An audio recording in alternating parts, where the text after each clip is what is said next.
Oh, Viviana también, por ahí, bienvenida también. ¿Cuánto tiempo? Bueno, ahora sí, estamos grabando, así que no digan nada de todas las cosas que estaban diciendo anteriormente.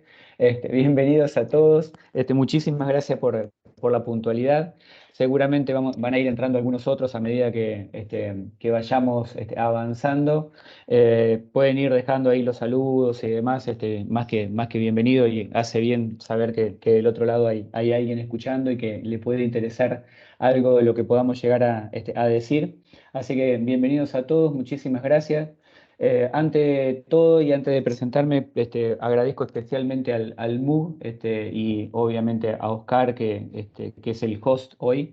Eh, Hoy, en general, siempre que hacemos algo con el MUG, agradecerle por siempre estar persiguiéndome para dar este tipo de charlas y demás. Y si bien muchos de los que están acá y que me conocen y demás saben que me gusta mucho, a veces por temas de tiempo, otras responsabilidades y demás, se complica. Pero bueno, se dio hoy y la idea es tratar de hacer una charla de hora y media, 2 horas, depende el interés que haya, las preguntas y demás, de hablar un poco de toda la situación del último tiempo, de la inseguridad en las aplicaciones y en general de todos los sistemas. Voy a dar muchos ejemplos a medida que vaya avanzando.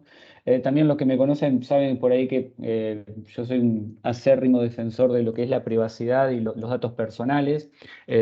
Trato realmente de que se haga algo y que se pueda llegar a cambiar un poco la situación, que en particular a nosotros nos toca vivirlo en Argentina, pero es prácticamente un común denominador en todos los países de Latinoamérica. Y ya que me acompañan justamente varias personas de otros países, la realidad es que por temas laborales eh, me toca viajar. De hecho, acabo de volver de Paraguay la semana pasada, estuve hace un par de meses en Perú, en Ecuador también, y la realidad es muy, pero muy parecida en la mayoría de los países, desde el punto de vista de la situación en los sistemas gubernamentales, la situación en las empresas, que en mi caso particular, al trabajar en el ambiente privado, también lo vivo mucho. Hay algo, ahora me voy a presentar, ahí pongo brevemente mi currículum, algo que no aparece ahí porque hasta hace poquito no estaba autorizado a decirlo. Hace muy poquito tiempo empecé a ser capacitador formal de fuerzas del orden para la ONU. Y esto lo hago desde el año pasado, pero no estaba autorizado todavía a decirlo, por eso todavía, de hecho, no figura ahí, me había olvidado de ponerlo en la slide, me acabo de dar cuenta. Y por ese trabajo en particular me toca viajar de nuevo, después de mucho tiempo, a distintos países de Latinoamérica, y la realidad es que la situación se repite y bastante. Así que, si bien la mayoría de los casos que yo voy a ir mostrando son de Argentina o son de distintas empresas nacionales o internacionales que tienen residencia en Argentina, sepan que aplica prácticamente de acuerdo a distintos contextos, pero aplica en la mayoría de los casos en todos los países, por lo menos de toda América Latina, y incluido México también, que de hecho ahí recién había un par de amigos que saludaban desde México.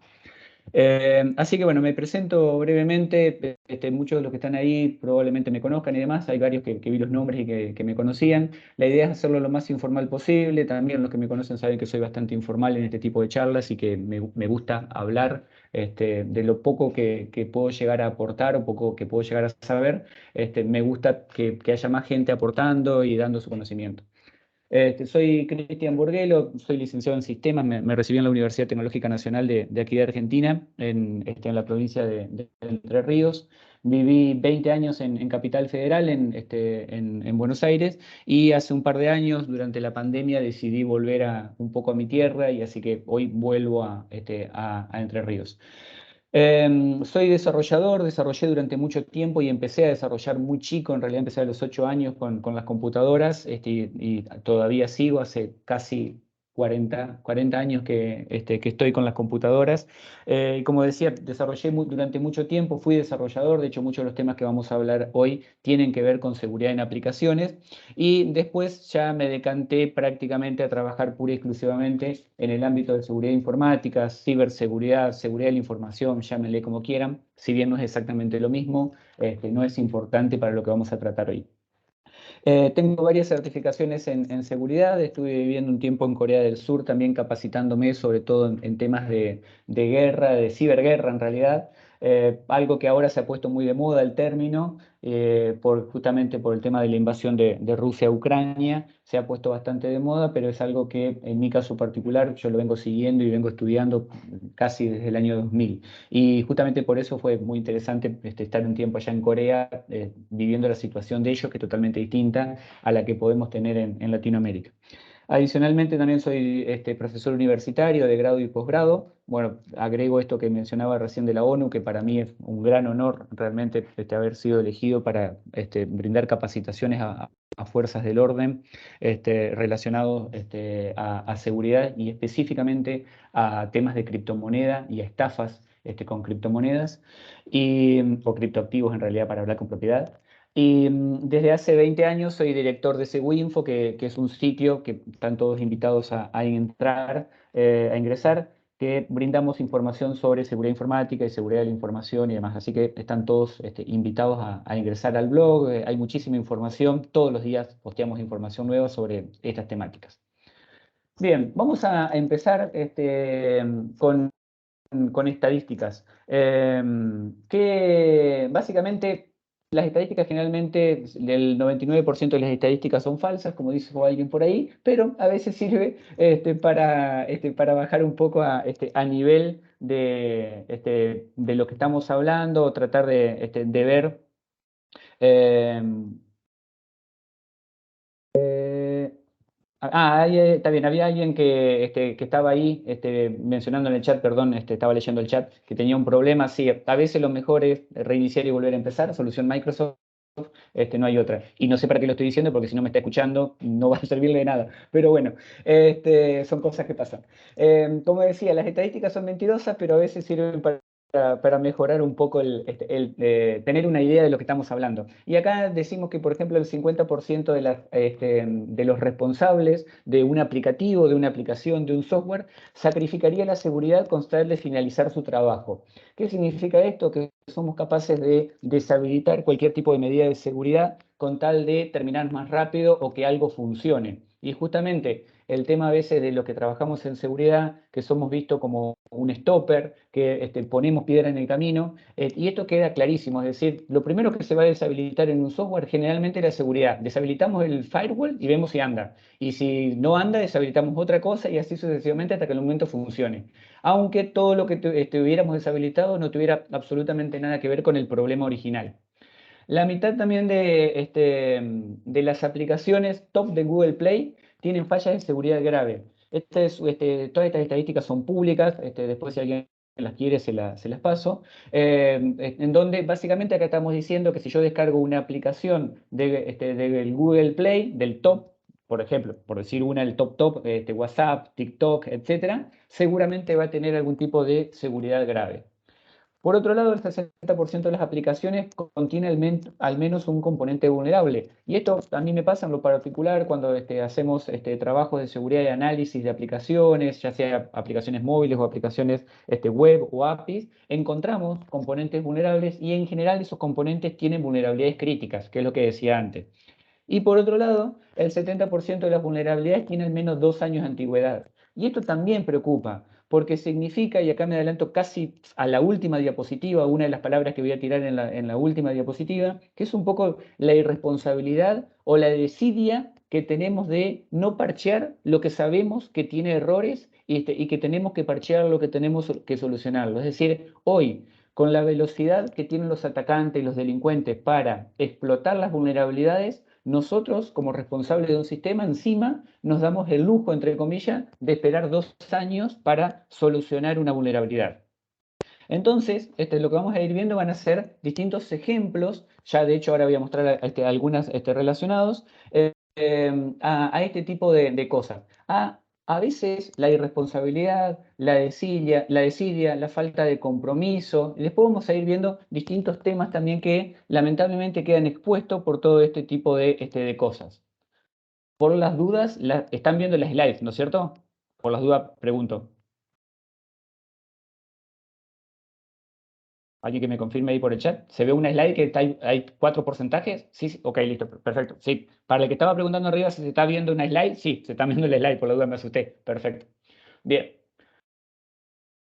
Entonces, vamos a empezar así suavecito.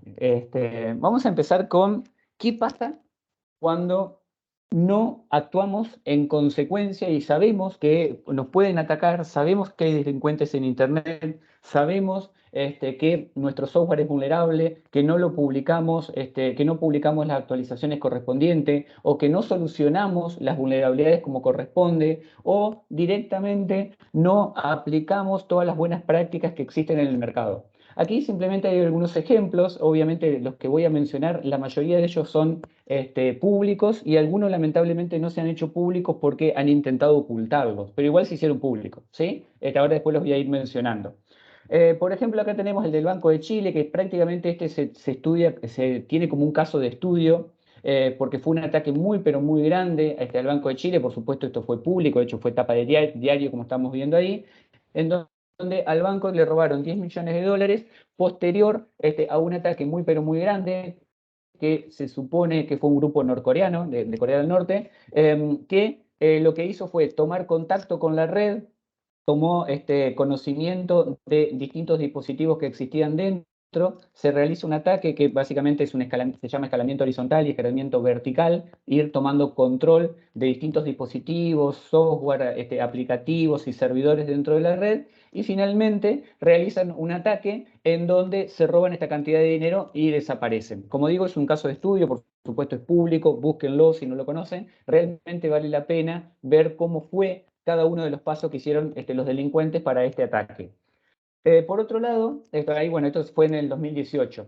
Otra vulnerabilidad que esta fue reportada por nosotros y fue solucionada, por suerte, en junio del 2020, es una vulnerabilidad en el sistema de trámites a distancia. Es un sistema aquí en Argentina que usan muchos sistemas gubernamentales, es transversal a varios sistemas gubernamentales y, entre otras cosas, permite acceso a información personal, acceso a información fiscal, se pueden pagar distintos tipos de trámites, por eso de hecho se llama trámites a distancia, etc. Esta vulnerabilidad nosotros la reportamos en el 2020, de hecho hay un post en el blog nuestro, lo pueden buscar, si buscan TAD en el blog lo van a encontrar, en donde está la descripción de cómo se podía acceder a información de ciudadanos argentinos. Entonces lo reportamos, el Estado lo arregló y finalmente nosotros publicamos la información una vez que ya estaba arreglado. Luego el ataque en septiembre del 2020 también a migraciones aquí en Argentina. Este fue un ataque de ransomware que yo lo voy a mostrar durante el final de la charla, de cómo se hizo. De hecho, hay un paper publicado en nuestro sitio, lo pueden buscar, que escribió un alumno de la UBA, como decía anteriormente, soy docente, sobre la investigación completa y cómo fue este ataque de un ransomware a servidores de migraciones y que permitía potencialmente tener acceso a información personal de ciertos ciudadanos.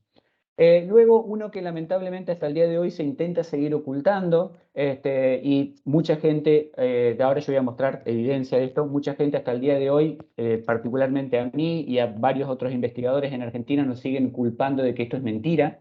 El ataque de Renaper, en donde esto fue en octubre del 2021 y todavía continúa, y repito, todavía continúa, a pesar de que hacen todo lo posible para seguir ocultándolo. Esto es real, yo lo voy a mostrar ahora.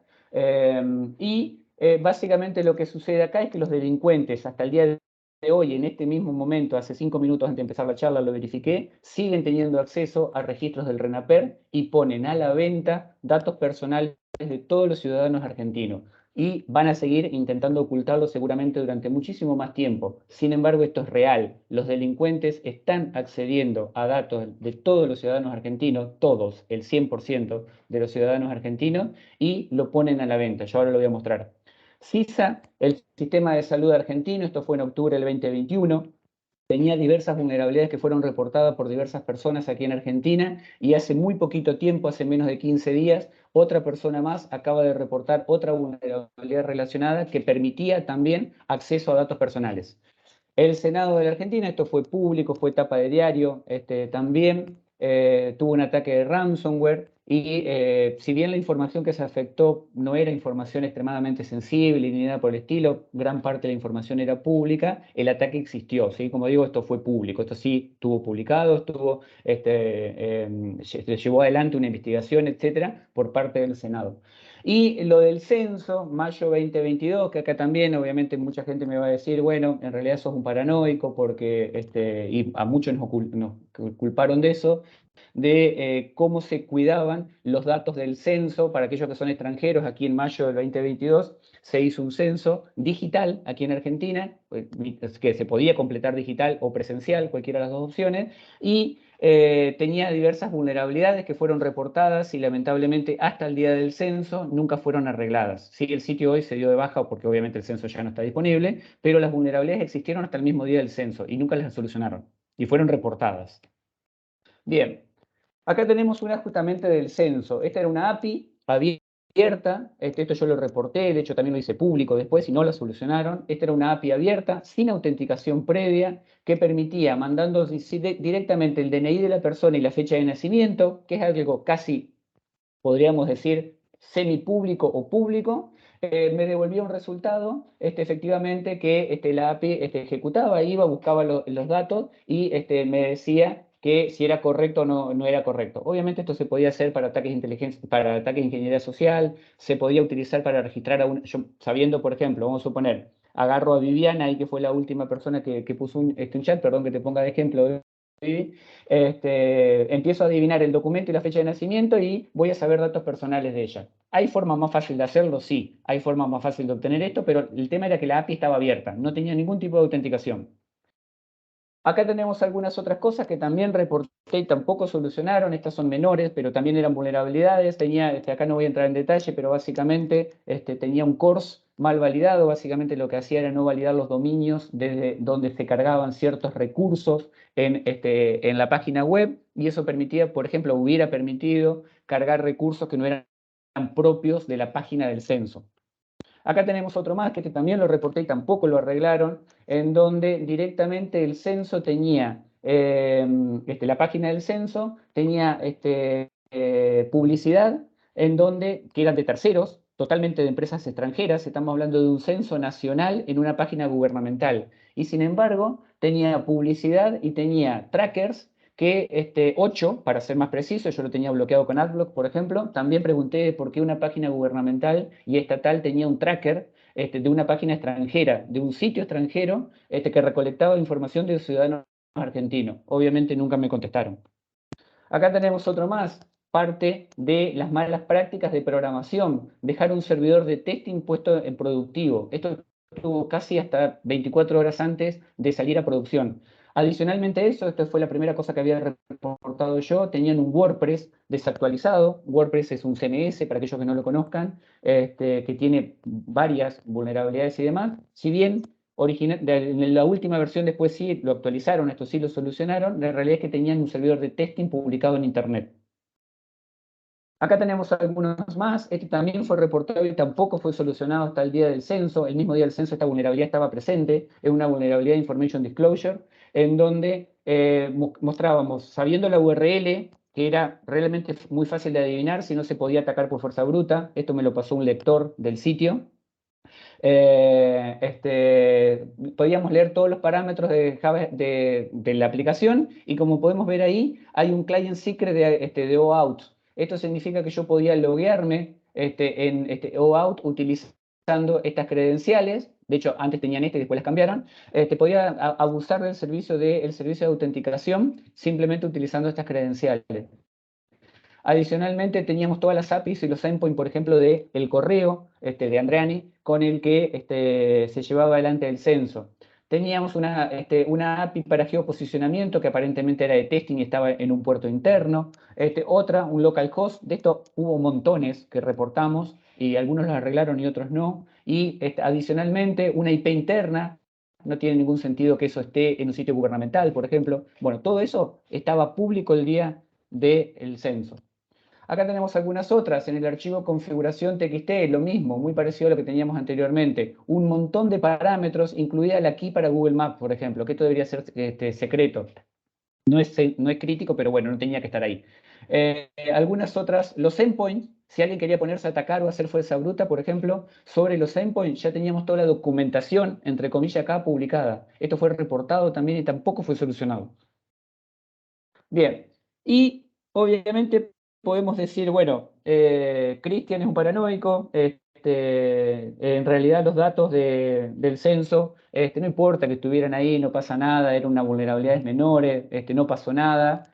Lo que yo pongo acá sobre la mesa es el tema de las buenas prácticas. No estaban llevando adelante buenas prácticas, por lo tanto, lo que se veía afuera era esto que yo acabo de mostrar. Imagínense todo lo que podía haber adentro. Entonces, eso es lo que nosotros poníamos sobre la mesa. ¿Cuáles eran las buenas prácticas de seguridad? ¿Cuáles fueron las auditorías que se hicieron para llevar adelante esto? Desconozco si se hizo o no.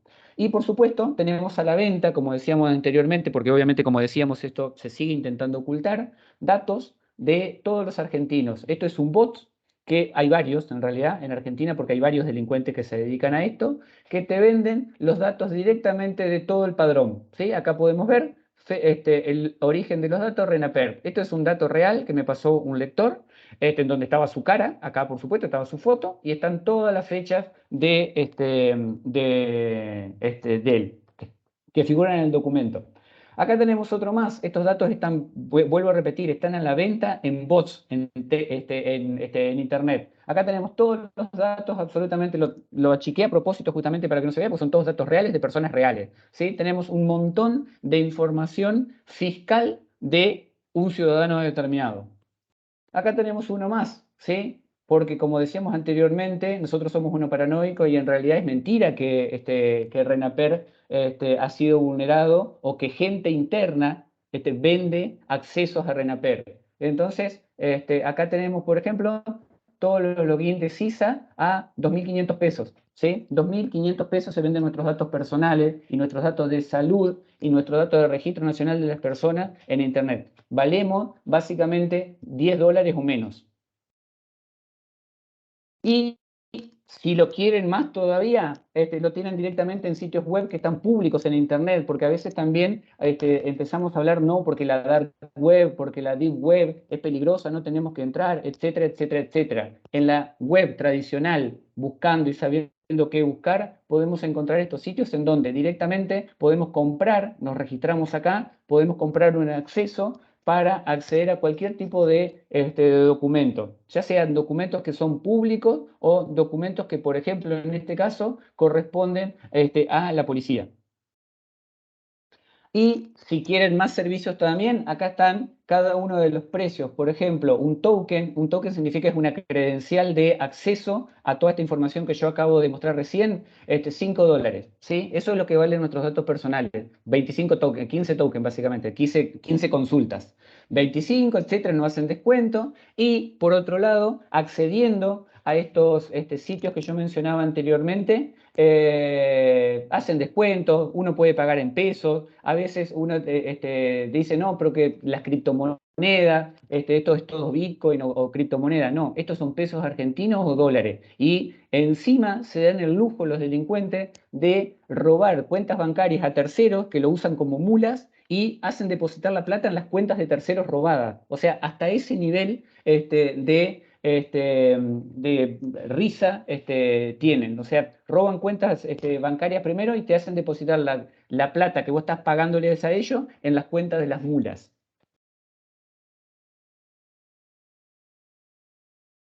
Ahí Julio está preguntando el tema de los 10 millones de dólares del Banco de Chile. Esto fue el sistema SWIFT. Después lo podés leer al caso, Julio, está en internet completo. El sistema SWIFT es un sistema internacional de transferencia, prácticamente es un estándar de facto en el mercado. Y a partir de ahí ellos realizan distintos tipos de ataques a estos sistemas. Muchos de ellos han sido solucionados, por supuesto, después de esto. A partir del 2017 empezaron a solucionarse un montón de vulnerabilidades y aprovechando esas vulnerabilidades que tenía el sistema en ese momento, hacían los robos. Bien, Algunos otros ataques que podemos tener, porque obviamente uno dice, bueno, está bien, te la agarraste con sistemas gubernamentales o sistemas estatales. No, también hay empresas privadas y los que voy a contar acá son casos públicos. Obviamente, los casos por ahí en donde nosotros tenemos convenio de confidencialidad, NDA, etcétera, porque por supuesto, cuando trabajamos en esto tenemos que firmar un montón de cosas de políticas de confidencialidad, por supuesto no los voy a mencionar. Voy a mencionar solamente los casos que se han hecho público y varios de ellos incluso han sido tapa de diario. Acá tenemos un caso, el de la empresa Cencosud. Esto fue hace un par de años, en donde lo que vemos ahí básicamente son las tiendas de Cencosud en Chile y en Argentina, tiendas y supermercados que tuvieron que cerrar temporalmente durante un par de días porque había sido afectada por el ransomware Egregor, perdón. Era un ransomware sumamente activo en 2018, 2019, afectó a muchísimas organizaciones y bueno, Cencosud fue una más de las víctimas. Lo curioso de este ransomware es el nivel de agresividad que tenía y también por ahí la forma de burlarse de la gente o las empresas a las que afectaba. Lo que van a ver acá justamente es un video, ahora lo voy a activar, de las tiqueteras, las máquinas en las cajas donde salen los tickets, donde salen las facturas de los clientes. Fue tal el nivel de infección que tuvieron los servidores que las tiqueteras empezaron a imprimir, como estamos viendo ahí, imprimían las notas de rescate. Generalmente las notas de rescate de los ransomware son en pantalla. Aparece una pantalla negra, azul, roja, etcétera, que te dice todos tus archivos han sido encriptados y tienes que pagar cierta cantidad de dinero, generalmente aquí sí, en criptomonedas, y a partir de ahí te van dando instrucciones para que uno pague en el caso que desee hacerlo, cosa que recomiendo fuertemente que no lo hagan. En este caso, por eso digo que el nivel de agresividad que tienen y de burla hacia las víctimas iba a tal caso que básicamente le hacían imprimir las notas de rescates en las tiqueteras. Imagínense, yo estaba pagando mi cuenta con el carrito del supermercado y en vez de salir mi ticket salían las notas de rescates del ransomware. Acá tenemos otro, este fue hace unos días, hace 15 o 20 días en Costa Rica. Costa Rica tuvo un ataque muy, pero muy grande a sistemas gubernamentales del país. Este es uno de los ataques más grandes de ransomware que ha tenido, prácticamente, entre comillas, es como que se hubieran secuestrado el país, porque gran parte de los sistemas gubernamentales fue afectado, y esto también fue tapa de diario, no estoy contando nada nuevo, y esta es una nota que dejaban las empresas o los organismos diciendo, mirá, fuimos atacados, tenemos un problema en el sistema, el famoso se cayó el sistema, y no podemos hacer nada, ¿sí? Esperá. Y acá era lo que aparecía, lo mismo, en los tickets. Acá no se entiende por qué ese ticket salió así, pero era una nota de rescate, básicamente, parecido a lo que veíamos recién en el caso de Gregor. En este caso era el ransomware Hive, que todavía está activo. También es un ransomware muy, pero muy activo en todo el mundo. Y también imprimía las notas de rescate. En este caso, cosa media rara lo que salió ahí en el ticket, pero también lo imprimían las tiqueteras. Y finalmente, un caso que también acá salió, se hizo público, digamos, acá en Argentina, la empresa OSDE, para aquellos que son extranjeros, la empresa OSDE es la empresa prepaga, de obra social prepaga más grande de aquí de Argentina, o creo por lo menos que la más grande o con mayor cantidad de clientes. Fue víctima de un ciberataque el viernes pasado y finalmente, bueno, esto obviamente fue denunciado por OSDE y demás, y finalmente, bueno, se conoció. Aparentemente, el ransomware que está detrás de esto, acá digo aparentemente porque a mí no me consta de primera mano que fuera así, esto es lo que se hizo público, digamos, fue el ransomware Lockbit, con distintas versiones. Lockbit actualmente tiene 3 versiones, y la última justamente se acaba de publicar esta semana, Lockbit 3, en donde es tan curioso este grupo delictivo que lo que ha hecho es directamente para asegurar que nadie va a encontrar vulnerabilidades en su sitio web, no van a encontrar vulnerabilidades en la forma en que ellos trabajan, o sea que no van a cometer errores, lo que hicieron fue largar un bug bounty. ¿Qué es un bug bounty para aquellos que no están relacionados?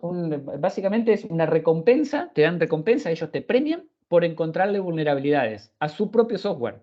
Esto es algo sumamente común, obviamente, en el software tradicional. Yo tengo muchísima gente conocida, amigos, gente que trabaja conmigo, que trabaja en Bug Bounty, en donde yo digo, mira, quiero buscarle una vulnerabilidad al software X, no importa.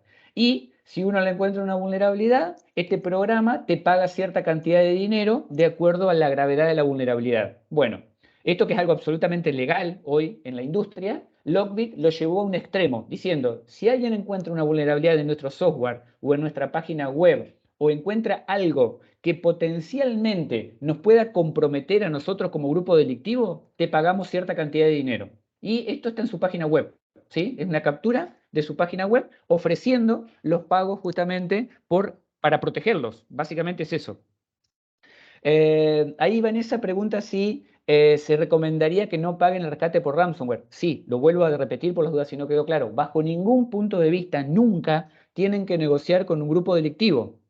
Esto es lo ideal. Es como cuando ustedes ven la película que dice nunca negocies con el delincuente o con el secuestrador. Bueno, esto se cumple igual. El gran tema, y esto soy realista y sé que es así porque me toca en mi día a día, en mi trabajo, es que hay empresas que lamentablemente, empresas y personas, que lamentablemente no tenemos backups. Entonces, ¿qué sucede? Cuando no tenemos un backup o no podemos recuperarlo en tiempo y en forma, hay empresas y personas que deciden pagar para acceder a la información rápidamente porque no les queda otra opción.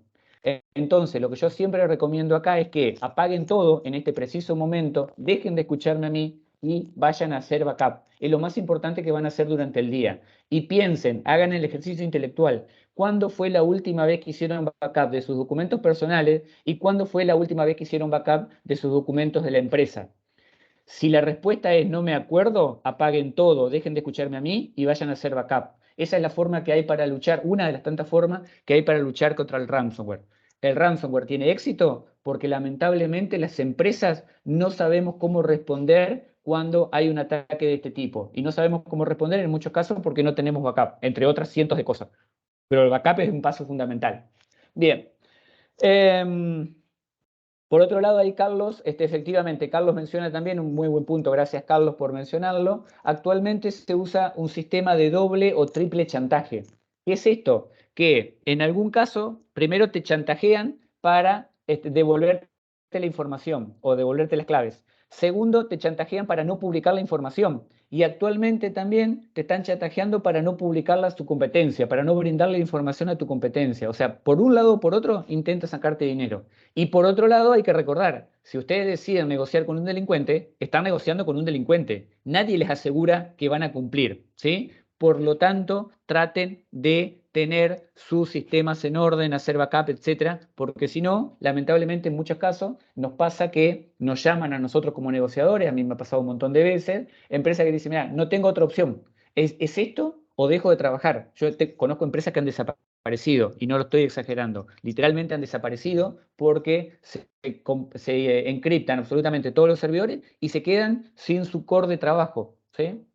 Bien, acá hay otro caso, lo regalado que estamos en Internet. Sí, justamente alguien le mencionaba de Tucumán que fue saludando hoy ahí. Justo agarré un caso aleatorio de los que hay. Esto es una búsqueda aleatoria que hice 5 minutos antes de empezar la charla en Shodan. Para aquellos que no lo conozcan, Shodan es un buscador de cosas, podríamos decirlo. Lo que hace es indexar cualquier tipo de dirección IP que esté publicada en Internet y servicio que esté publicado en Internet y lo pone a disposición de una búsqueda. Yo acá lo único que hice fue buscar aleatoriamente un RDP, un escritorio remoto, en Argentina. Y bueno, cayó primero. Y acá podemos ver que directamente ya tengo el acceso ahí, digamos, para entrar, poder probar y demás. Esto es una invitación a que me ataquen.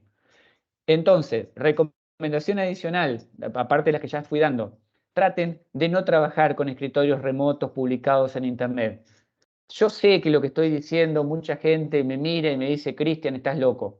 Vuelvo a repetirlo, no publiquen escritorios remotos en Internet. Es una pésima idea. Estamos en el siglo XXI, año 2022. No es una buena idea publicar escritorios remotos. Tiene que ir por VPN. Y aún así todavía tengo mis dudas si un escritorio remoto es una solución. Traten de no trabajar con escritorios remotos publicados en Internet, porque cualquiera se lo va a encontrar y va a pasar un invitación a que los ataquen, como están viendo acá en pantalla. Toda la solución hoy es cifrado por VPN, con canales tunelizados por SSH. Olvídense de los protocolos caducos de Internet como Telnet, FTP,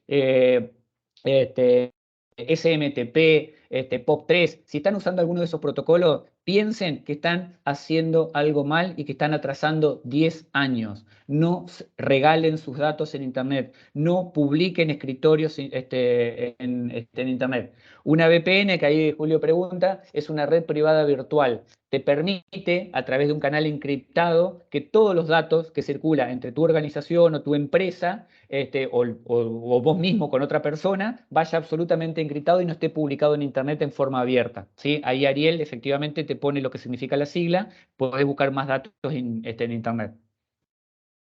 No publiquen escritorios remotos. Bien.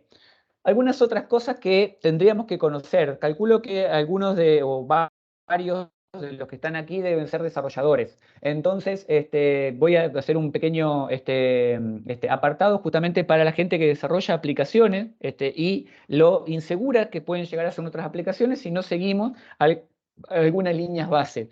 Y lo que yo siempre digo acá, por eso aprovecho a presentarles OWASP, si no conocen OWASP y son desarrolladores, hoy es un pecado capital. ¿Sí? Es eso, no hay otra. Si son desarrolladores, programan aplicaciones, programan web, programan mobile, son frontenders, son backenders, programan APIs, no importa, tienen que conocer OWASP, tienen que dejar todo lo que están haciendo y después de terminar de hacer el backup, tienen que ir a OWASP URG. ¿Sí? Hagan backup primero y después vayan a OWASP URG. ¿Qué significa? Que básicamente OWASP es un proyecto de código abierto, 100% abierto, toda la información que se publica ahí está abierta, que lo que hace es ayudarnos a todos los que estamos involucrados con el desarrollo de un aplicativo a que ese aplicativo sea más seguro. Tiene cientos de documentos, literalmente, tiene cientos de documentos en donde nosotros nos podemos basar para hacer nuestros aplicativos más seguros. Y además tiene un montón de herramientas, cientos de herramientas también, en donde nosotros podemos probar nuestros aplicativos. Y todo esto es software libre, es abierto, es documentación abierta, son documentos vivos, se actualizan absolutamente todos los días, son manuales sumamente extensos en donde nos dan el paso a paso de lo que podemos hacer. Y uno de los documentos más importantes que tiene OWASP, que de hecho se acaba de actualizar el año pasado, es el OWASP Top 10. Es el nave insignia, se podría decir, del proyecto. OWASP tiene aproximadamente más de 20 años, ya acaba de cumplir 20 años. Y lo que es el top 10 básicamente es un listado, como su nombre le indica, de las vulnerabilidades más comunes que podemos encontrar en un sitio web. Obviamente ha ido mutando con el tiempo, por supuesto, acá tenemos la comparación entre el 2017 y el 2021, básicamente acá nos dice cuáles son las vulnerabilidades más graves que puede tener nuestro software. Yo no voy a entrar en detalle, obviamente, porque estaríamos un día entero hablando de cada una de estas, si alguien quiere a detalle, la busca así o va directamente y se descarga el documento, porque vuelvo a repetir, esto es abierto, nos indica cuál es el tipo de vulnerabilidad, cómo saber si la estamos cometiendo, si estamos cometiendo algún error que nos lleve a esa vulnerabilidad y obviamente también nos da consejos de cómo solucionarlo. Bien, ahí está Claudio y John, efectivamente, buena discusión que se armó ahí en el chat, muy bien. El tema de Ivanesa también, VPN con SSL, o directamente a través de con certificados digitales y demás. Exactamente, yo también prefiero los certificados digitales y si hay algo de falta, que no haya contraseña, muchísimo mejor. Por ejemplo, ahora, no voy a entrar en detalle acá, protocolo FIDO. Si alguien quiere más detalle, puede ir a mi Twitter o al blog. FIDO, FIDO, es un estándar nuevo que justamente trata de ir hacia lo que se conoce como passwordless.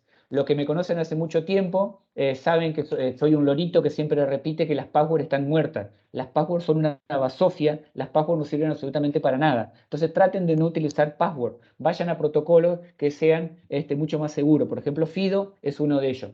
Si utilizan solamente contraseñas en su sistema, ya sean como usuario o sea como desarrolladores, sepa que tarde o temprano van a tener ataques exitosos. Traten de ir a modelos de segundo factor de autenticación, certificados digitales, protocolos de passwordless, como acabo de mencionar, etc. ¿Sí? Las passwords están muertas. Las passwords son una pésima, está corolario de esto, no estaba en la charla, pero son una pésima forma de proteger los sistemas. No usen password en sus sistemas.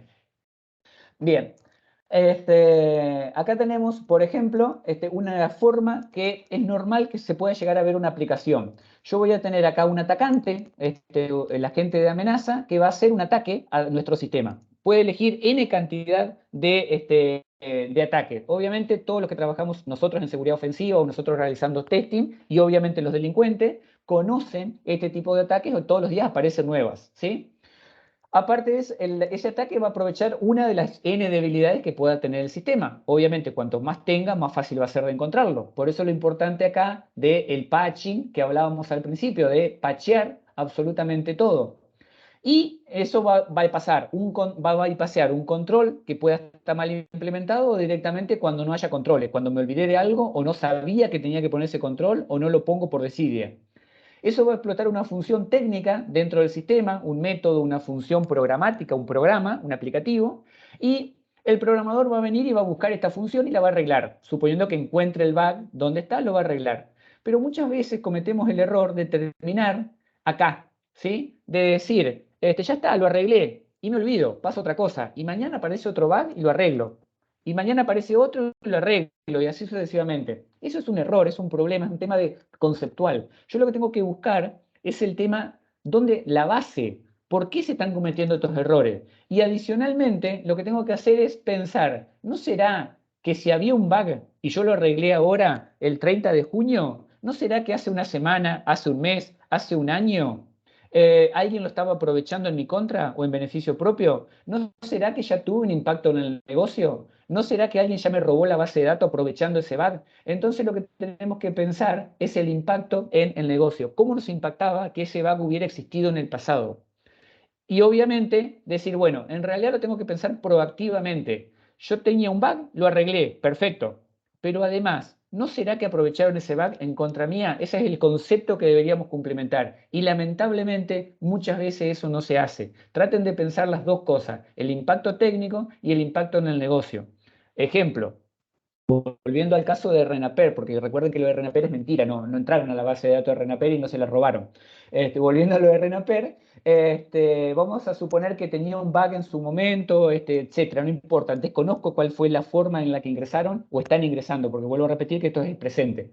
Eh, Justamente el concepto es ese. Me entraron en el pasado. ¿No será que ya aprovecharon el ingreso para quedarse adentro y para aprovechar esa vulnerabilidad y seguir aprovechándola en el futuro? Entonces tengo que mirar las dos cosas. Bien, acá tenemos algunas de las guías bueno, efectivamente ahí Adolfo también menciona el caso SolarWinds, que no sé por qué, pero lo tenía en otra diapositiva y no lo puse acá. SolarWinds, para no pegarle solamente a empresas nacionales, SolarWinds también tuvo un ataque muy grande, efectivamente, en donde vulneraron su software, vulneraron su aplicativo, y a partir de ahí se hizo un ataque, lo que se conoce como cadena de suministro. No voy a entrar en detalle, pero básicamente es, si modifican el software de X y X es utilizado por Y y Z, básicamente están atacando a Y y Z también. Y si ese software es muy conocido, como el caso de SolarWinds, vamos a suponer, atacaron el software de SolarWinds y SolarWinds tenía 100, 200, 500, 10.000 clientes, todos los clientes de SolarWinds son potencialmente vulnerados, ¿sí? Entonces, por eso se llama ataque a la cadena de provisión. Cualquier empresa que es proveedora mía, si alguien la ataca, también me están atacando indirectamente a mí. Ese fue el caso de SolarWinds, que me olvidé sinceramente de ponerlo porque es un caso también de estudio, como el de Banco de Chile que mencionábamos anteriormente. Bien, gracias Adolfo por el comentario.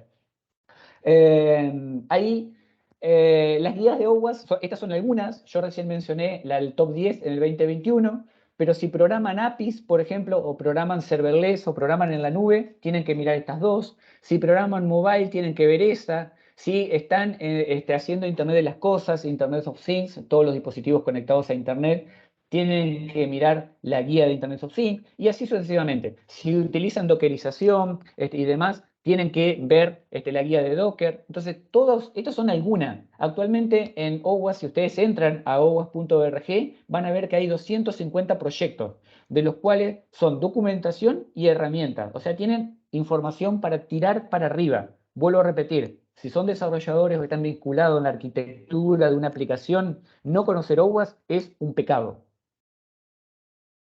Bien, algunas otras cosas que tendríamos que hacer, acá voy a pasar rápido, no voy a meterme en temas tan técnicos, pero básicamente yo voy a tener tres tipos de análisis que voy a poder hacer a mis aplicativos. Un análisis estático, o tipo SAST, que como se lo conoce actualmente, que lo que se hace es analizar los componentes sin ejecutarlo. O sea, leer el código fuente y ver si hay alguna vulnerabilidad, o algún error. Esto se puede hacer automáticamente o manualmente a través de un analista. Cualquiera de las dos formas actualmente es viable. El otro análisis, el tipo dinámico o tipo DAST, básicamente lo que hace es examinar la aplicación en tiempo de ejecución. Lo voy ejecutando, lo compilo, lo voy ejecutando y voy viendo los posibles errores. Esto también ustedes lo van a ver, en el caso de SAST, lo van a ver como análisis de tipo whitebox. A ver si puedo cambiar el color del lápiz. Análisis de tipo whitebox, white de blanco. Y este DAST lo van a ver como análisis de tipo black box. ¿Sí? Esta es la otra forma. Y el otro, el tercero, el tipo de análisis iterativo, que en este caso se utiliza mucho, sobre todo en aplicaciones más modernas ya y demás, en donde necesita que haya algún tipo de aplicación o algún tipo de sensor que esté detectando en tiempo real. Obviamente para esto tiene que ser una herramienta para que trabaje en tiempo real. Cada vez que se hace una modificación en el código fuente o una compilación o un envío a un ambiente de testing, un ambiente de producción, se hace un análisis del código para ver si ese sería potencialmente dañino. Sirve justamente para que, como continuamente estamos compilando versiones nuevas de nuestros aplicativos, en tiempo real poder darme cuenta si estoy cometiendo algún error o estoy metiendo un bug dentro de la aplicación que estoy desarrollando. Bien, algunas otras buenas prácticas. Obviamente, OWASP, como dije, lo tienen que conocer, es fundamental, pero además podemos basarnos, por ejemplo, en la base de datos de CWE, que en este caso es un listado. Actualmente tiene más de 1000 errores normales que uno puede cometer cuando estamos programando, o cuando estamos diseñando la arquitectura de un sistema, o cuando estamos haciendo el diseño de un sistema. Y es un listado de 1 a n, continuamente va creciendo y se van agregando nuevos errores, y a partir de ahí yo puedo usar esa información, también este proyecto es open source, puedo usar esa información para ver si alguno de esos errores no los tengo metidos yo en mi aplicación. El top CWE cada un par de años publica el top 25, que como su nombre lo indica, son las 25 vulnerabilidades más críticas o más importantes de las 1000 y pico que tienen listadas. Bien. Adicionalmente, también hay un árbol, esto lo pueden ver ahí en esa página web, la misma página web de CWE, es un árbol de dependencia de cada uno de los errores. Entonces, por ejemplo, yo puedo tomar la vulnerabilidad o el error número 89 que está acá y está acá también. El número 89, para aquellos que son más técnicos, es la vulnerabilidad de SQL Injection. ¿Sí? De hecho, en el top 10 de OWASP lo van a encontrar como SQL Injection. Entonces, esta vulnerabilidad en realidad, si yo encuentro esta vulnerabilidad en mi aplicativo, capaz que tengo esta, la 78 también, o la 88, o la 90. Pero adicionalmente, esas cuatro vulnerabilidades son hijas de la 77. Entonces, si yo tengo la 77, capaz que también tengo alguna de estas otras. Y a su vez, la 77 es hija de la 20, que ahora la vamos a ver en particular. Pero si yo, entonces, si yo tengo la 20, puedo tener todas estas y puedo tener todas estas, etc. Entonces, esto sirve para un atacante hacerse una idea de cuán vulnerable puede ser un aplicativo, y para un defensor, para el que está desarrollando la aplicación, darnos cuenta qué tan vulnerable puede ser el aplicativo. ¿Sí? Básicamente las dos cosas. Los dos pueden darse cuenta de las vulnerabilidades que puede haber. ¿Qué significa? Que a veces me dicen, no, porque el atacante tiene un montón de herramientas que yo no tengo y no me doy cuenta. Eso es mentira. ¿Sí? Nosotros, del lado del defensor y del lado del atacante, podemos encontrar las vulnerabilidades de acuerdo al lugar donde nos pongamos sin ningún tipo de problema. Acá tenemos adicionalmente el listado de las 25 vulnerabilidades más explotadas en la actualidad. Fíjense una diferencia, esto era CVE, el anterior era CWE, ¿sí? La diferencia entre uno y otro es sutil pero importante. En CWE yo tengo un listado de errores comunes que pueden ser transversales a cualquier aplicativo. En el CVE yo voy a tener un número que identifica una vulnerabilidad particular en un aplicativo determinado. Entonces, por ejemplo, esta vulnerabilidad del año 2021, la número 27104, afecta a un dispositivo, a Celion, ¿sí? Y así sucesivamente. Acá tenemos una vulnerabilidad de SQL Injection, identificada como la 27101 del año 2021, que también afecta a ese dispositivo, ¿sí? Acá lo que tenemos es la descripción de las 25, esto es público, está en la página de CISA. CISA es una página gubernamental norteamericana que mantiene este listado y nos va diciendo cuáles son las vulnerabilidades más explotadas en el mercado actualmente. Fundamental. Si ustedes tienen alguno de los dispositivos que aparecen en el top 25, tienen que hacer backup, tienen que visitar OWASP y después tienen que ir a solucionar esa vulnerabilidad, ¿sí? Sí o sí. Bien, y acá está el top 25 de CWE que mencionábamos anteriormente. Este fue publicado justo hace 2 días. Este es el nuevito, el último. Está publicado justamente por CWE, en donde nos lista los 25 errores más importantes o más explotados en la actualidad. Como repito, este tiene un par de días, es recontra fresca la información, y acá podemos ver, por ejemplo, que SQL Injection ahora no sé dónde estaba, lo perdí, porque antes estaba sexto, pero ahora subió, bien, subió 3, ¿sí? De hecho, efectivamente, antes estaba sexto, subió 3. ¿Sí? Me lo tengo que aprender de vuelta ahora.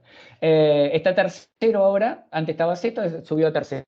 Así que cada uno de estos también son vulnerabilidades que ustedes potencialmente podrían tener en su software. Bien, otro error común, y esto es un error, no una vulnerabilidad, a veces los errores dan lugar a vulnerabilidades posteriores, es la publicación de datos que afecta indirectamente a mi aplicación. Esto se llama divulgación de información, en inglés lo van a ver como information disclosure, básicamente divulgación de información es la traducción, que lo que pasa es que en mi aplicativo o lo que sea, mi software, etcétera, yo publico demasiada información y esa información puede ser utilizada de forma negativa contra mi aplicativo. O sea, utilizan la información que yo le estoy dando en contra mío. Básicamente es eso. Bien, felicitaciones Viviana por tu backup. Excelente. Te estaba comentando ahí en el chat. Bien, acá tenemos un ejemplo, ¿sí? Esto es divulgación de información. Uno podría decir, no, pero hay un montón de cuadritos naranjas, no están mostrando nada. Bueno, en realidad sí, estoy mostrando lo más importante, los ID. Por ejemplo, esta era una empresa X que yo puedo bajar las facturas de esa empresa. Yo, por ejemplo, bajaba mi factura que era la 56.000, pero esto tiene un ID. Y ese ID probablemente es un ID autonumérico, ¿sí? Autoincremental. Entonces, si existe el 56.000, existe el 56.001, el 2, el 3, etc.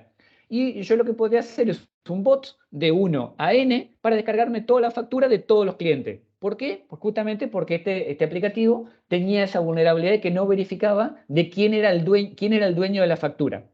Entonces acá yo, por ejemplo, probé otra aleatoria, número 72.741, y me lo pude bajar, ¿sí? Esto, obviamente, haciendo con 2 líneas de código, lo puedo automatizar.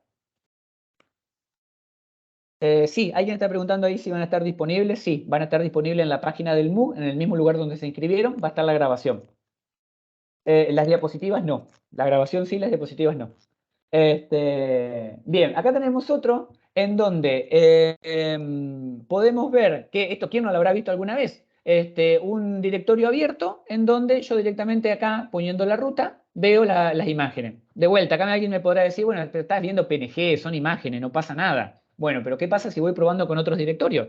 Y aparte, ¿por qué yo le debería disponibilizar esto a cualquiera? Esto es información que debería estar ahí en el servidor y que no cualquiera debería tener acceso. Eso no significa que si yo me pongo a probar logo 21, 22, 23, 24, no iba a llegar igual. Eso es otra discusión. Pero por lo menos no hacérsela tan fácil al delincuente. Y adicionalmente, acá tenemos, por ejemplo, esto sí, también lo puedo obtener de otra forma, obviamente, pero de vuelta, ¿para qué hacérselo tan fácil? Me está diciendo que es un Apache, versión 2.441, etcétera, ¿sí? La famosa firma para hacer publicidad de Apache. Nunca entendí por qué eso está ahí. Obviamente esto se puede ocultar, por supuesto, ¿sí? Acá tenemos otro, un directorio abierto, pero este no está abierto. Me dice que es un forbidden. Bien, está guardadito, no me muestra nada. Pero igual me dice que es un Apache 2.429. O sea, solucionaron una parte y la otra parte no. Entonces, de vuelta lo mismo. Bien, ahí por ejemplo Ale también dice otro ejemplo, este sería parecido al de acá. Alejandro dice, ¿qué pasa si yo tengo, por ejemplo, ahí, una URL, ahora le voy a mostrar, ID igual y un numerito? ¿Sí? Acá dice ID 1, el 2, el 3, o este es el número de documento, por ejemplo, vamos a suponer, yo tengo el documento 20 millones, y seguramente existe el 20 millones 1, 2, 3. Voy cambiando este número, interactúo y me puedo bajar toda la base de datos. Acá tenemos otro. El tema de dónde se guarda la información. Por ejemplo, en este caso, esto era un repositorio de S3 de Amazon, en donde una empresa iba dejando todas las imágenes que sus clientes subían a un repositorio que era privado, supuestamente, para el aplicativo y demás. Básicamente lo iban subiendo a un S3. Con la diferencia que los buckets, justamente si no los aseguramos bien, los buckets de S3, si no los aseguramos bien, van a quedar públicos. Por eso acá puse públicos entre comillas. En realidad esto no era público, lo dejaron público sin querer. Y entre esas cosas, por ejemplo, la gente sube su número de documento. Acá lo tenemos, una foto del documento. Frente y dorso. ¿Cuántas aplicaciones hay hoy que le piden frente y dorso y la selfie de todos nosotros? ¿Sí? Recomendación. Si tienen el número de documento, no suban el número de documento sin tapar este numerito acá, fantástico, que se llama número de trámite. Explico para los extranjeros y para argentinos también que no lo saben. El documento argentino, acá abajo de la foto, tiene un número de trámite que en muchos casos, como los argentinos somos muy inteligentes, lo utilizamos como contraseña en los sistemas gubernamentales. Entonces, nuestro usuario es el DNI y el número de trámite es la contraseña, porque somos recontra inteligentes. Eso hace 30 años, 20 años que está así por un mal diseño del DNI, del Documento Nacional Argentino, y se sigue utilizando como clave en los sistemas gubernamentales. ¿Qué significa? Que cualquier persona que tenga acceso a su número de documento, que prácticamente es un dato público, y tenga acceso al número de trámite, tiene acceso a sistemas gubernamentales. Obviamente no lo publiquen, no se los den. De todos modos, como vimos anteriormente, como Renaper no fue hackeado y no le robaron los datos a Renaper, recuerden que es mentira, lo pueden comprar. ¿Sí? Entonces los delincuentes lo tienen igual a disposición. Pero bueno, por lo menos no lo hagan tan evidente. No lo dejen público en cualquier lado. Bien, exactamente, sí, gracias Jonás. Esto que tapé acá efectivamente, esto es un código de barra que también hay que taparlo, porque ahí adentro también está el número de trámite, hay que tapar las dos cosas, ¿sí? Bien, acá obviamente va a salir la pregunta, yo ya sabía, hay cientos de empresas que piden mandar frente y dorso. Yo lo que he dicho siempre es, hay que ponerse duro. Yo esto es una discusión que tengo siempre con proveedores, con clientes, etcétera. Hay que ponerse duro y no hay que dar el número de trámite. Si no me querés aceptar la foto, lo siento mucho. Esta discusión lo he tenido un montón de veces. Aceptame la foto con el número tapado, si no, lo siento. Pero obviamente es como el famoso tema de si no firmo el consentimiento de la política de privacidad de Facebook, ¿no puedo ser usuario de Facebook? No. ¿Sí? Bueno, acá es lo mismo. Si vos no querés aceptarme el documento tapado, no voy a ser cliente tuyo. Lo siento mucho. ¿Me siguen escuchando bien? ¿Hay alguien que está diciendo que se corta?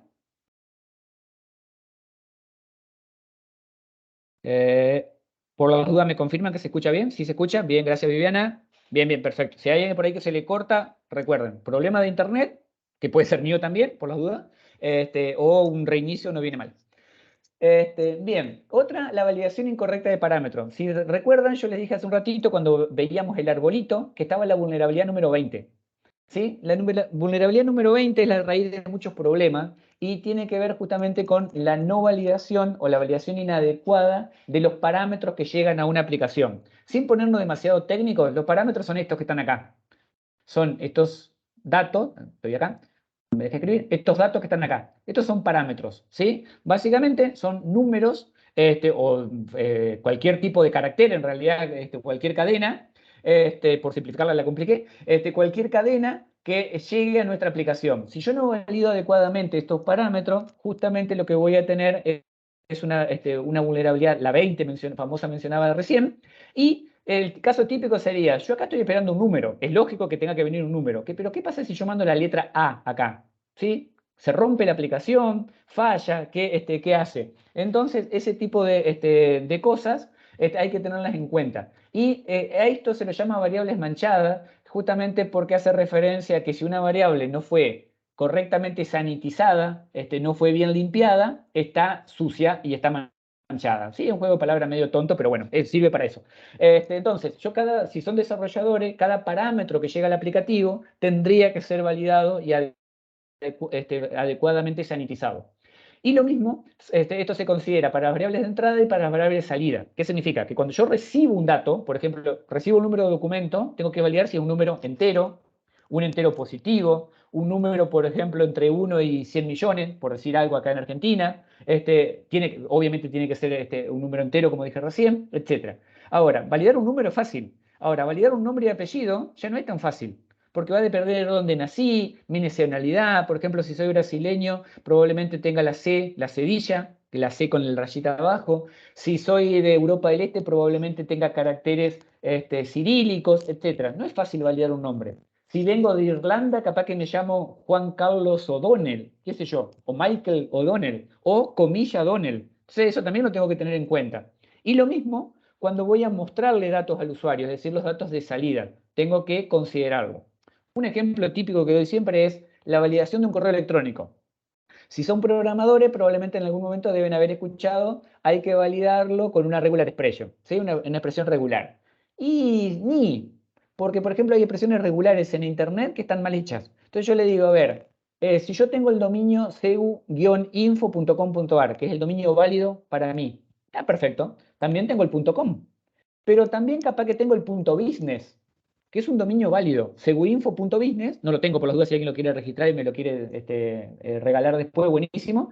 El seguinfo.business, o se lo quiere quedar para él, el segu.business es un dominio válido. Sin embargo, mucha gente no lo valida. ¿Por qué? Porque todavía no se enteraron que el .business es un dominio válido. O el XXX, por ejemplo, que es válido y es lo que ustedes están pensando, un dominio pornográfico. Está pensado para eso. O los dominios con los nombres de empresa, por ejemplo, que también son válidos. Entonces, todo eso parece mentira y se nos escapa, o no lo sabemos. Bien, acá tenemos algunos ejemplos de falta de validación de parámetros, ¿sí? Acá hay un error bastante feo, una excepción que no había sido capturada en un componente de Symfony. Symfony es un aplicativo open source que está desarrollado en PHP. Y acá lo que pasó fue esto. Yo tenía que mandar un parámetro, o este aplicativo estaba operando un parámetro acá. Y bueno, alguien lo borró, ¿sí? No mandó nada, vacío. La aplicación se fue al diablo, ¿sí? Algo tan sencillo como eso. Fíjense que el laburo, trabajo cero acá. Ni siquiera se puso a inventar algo raro. Simplemente lo mandó vacío y el aplicativo se rompe, ¿sí? ¿Por qué? Porque no estaban validando que el parámetro que llegara fuera vacío o que tuviera algo en su defecto. Fíjense con algo tan tonto. Acá tenemos otro más.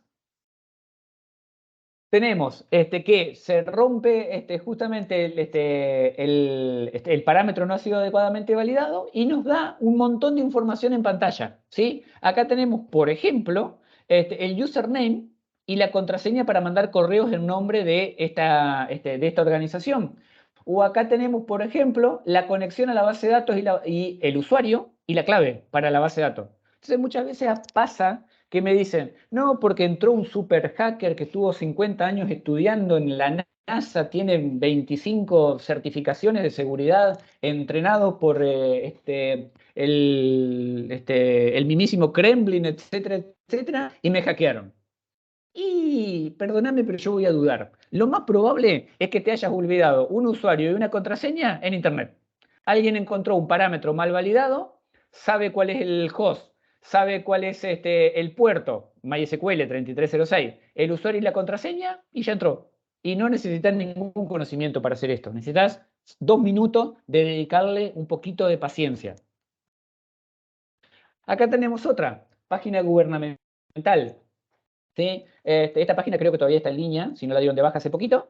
Sí, ahí Cristian dice que había puesto una clave larga. Es verdad, la clave estaba buena, era una clave buenísima, era una clave recontra larga, pero bueno, si la publicás en internet, las claves no sirven de mucho. Bien, en este caso, la validación no estaba, en realidad, o no está, porque no sé si no sigue estando esto todavía, en el campo de búsqueda. Entonces, esto que están acá era gente que estaba buscando, básicamente intentando hacer ataques de SQL. Y yo vine y empecé a escribir, select asterisk from. Pero como ya gente anteriormente había buscado eso, habían probado antes que yo, obviamente, habían quedado guardadas todas las búsquedas anteriores. Es lo mismo que poner en Google. Yo busco, qué sé yo, comprar computadora y cuando empiezo a escribir comprar, aparece cualquier cosa de todas las búsquedas anteriores que hice. Mala idea, sobre todo si están casados, traten de cuidar eso, de borrar las búsquedas, porque si no, te pueden llegar a tener problemas. Entonces yo empiezo a tipear y el buscador me va completando automáticamente. Bueno, acá ha pasado lo mismo, pero lo que podíamos ver es que alguien ya había probado ataques de inyección en el campo de búsqueda de este sitio particular. Bien. Otro de los puntos que tenemos que ver es justamente cómo hago para empezar a combatir este tipo de cosas. Y hay tres principios en la actualidad que se llaman seguridad por diseño, seguridad por defecto y seguridad en el deployment o en la implementación. La seguridad por diseño nos dice que nosotros tenemos que empezar a mitigar las amenazas al momento en que empezamos a pensar el software. ¿Sí? Desde el momento del diseño, yo ya tengo que empezar a pensar cómo me van a atacar. Eso es un enfoque proactivo.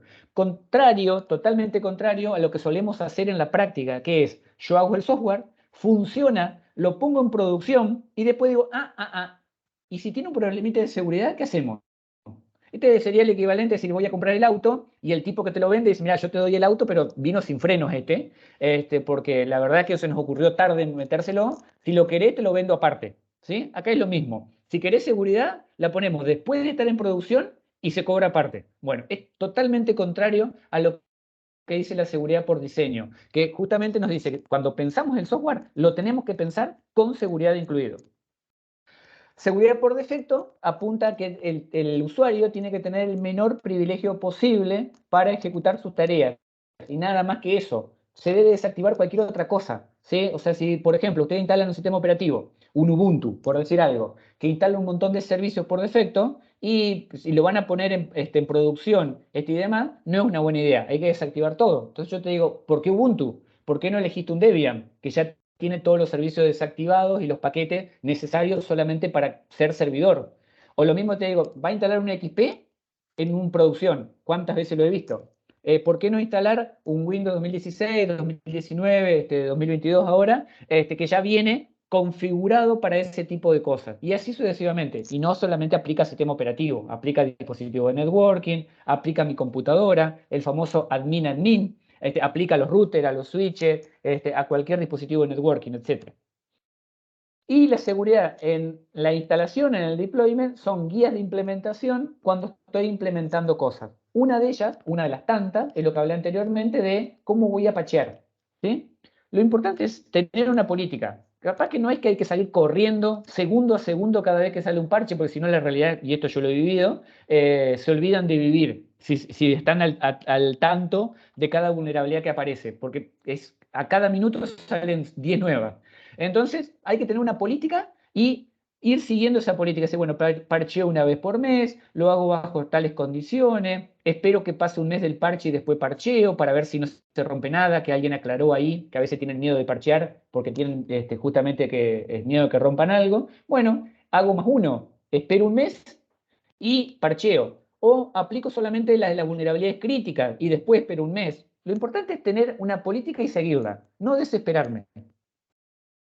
Bien, otra cosa que muchas veces no se mira, y esto se lo digo por experiencia, cuando nosotros escribimos los reportes de las vulnerabilidades de criptografía, la gente no los entiende, esa es la realidad. Una puede ser porque seamos malos escribiendo, que puede pasar, pero en general las vulnerabilidades de criptografía no se entienden. Entonces a veces nosotros escribimos 10, 15 páginas de sitios que son vulnerables por algoritmos criptográficos caducos, por ejemplo, o viejos, y los ignoran. ¿Por qué? Porque no saben qué tienen que hacer. Este es un ejemplo muy sencillo. SSL Labs es un sitio gratuito que pueden testear sus sitios web. Entran ahí, ponen el sitio web y les va a decir el grado de seguridad que tienen sus certificados digitales y los algoritmos que están usando. Si sacan una F, preocúpense. F es un fail total. Lo ideal es sacar una A o una A+. A+ es el premio para todos, ¿sí? O sea, es lo más. Una A ya está bien. Y cualquier otra nota, B, C, D, etcétera, significa que no están tan mal, pero tienen que mejorar. Lo ideal es una A y una plus. Si sacan B en adelante, empiecen a trabajar. Y si sacan una F, preocúpense. ¿Sí? Bien, este siempre lo muestro porque era curioso, era un banco de acá de Argentina, ahora ya lo arreglaron, era un banco de acá de Argentina, ya lo cambiaron por suerte, pero durante un tiempito tuvo una F. Bien. Bien, ahí Rebeca hace una pregunta, metió el dedo en la llaga. Excelente pregunta, Rebeca. Da también para una clase de 6 horas lo que acabas de preguntar. Pregunta de cómo meterías seguridad desde el diseño en una metodología ágil. Esta es una discusión que he tenido muchísimo con la gente que de este programa Agile y que tienen metodologías de Agile, Scrum o cualquier otra. De hecho, me han llegado a decir, consultoras internacionales muy importantes, me han llegado a decir que las metodologías Agile no son compatibles. Esto textual, no me lo voy a olvidar nunca, tendría que haberlo grabado, me lo dijeron. Las metodologías Agile no son compatibles con la seguridad. Así, textualmente me lo dijeron. Hay que trabajar mucho, esa es la respuesta, Rebeca. Se puede meter, nosotros tenemos experiencia habiéndolo hecho en muchos lugares.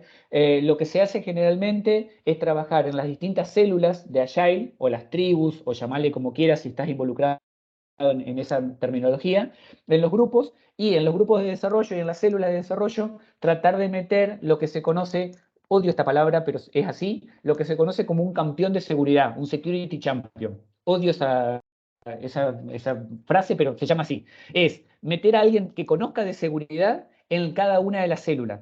Obviamente, en las reuniones de Agile, por ejemplo, las que son las daily, las weekly, etcétera, no quiero entrar en detalle para no aburrir al resto, pero tratar de que una persona de seguridad o con un poco de conocimiento se integre en esa célula. La gran pregunta que seguramente ya te estás haciendo es, si yo tengo 50 células y tengo una persona que trabaja en seguridad, ¿cómo hago para dar abasto? Bueno, ahí es donde justamente hoy el gran tema es cómo hago para conseguir gente en seguridad.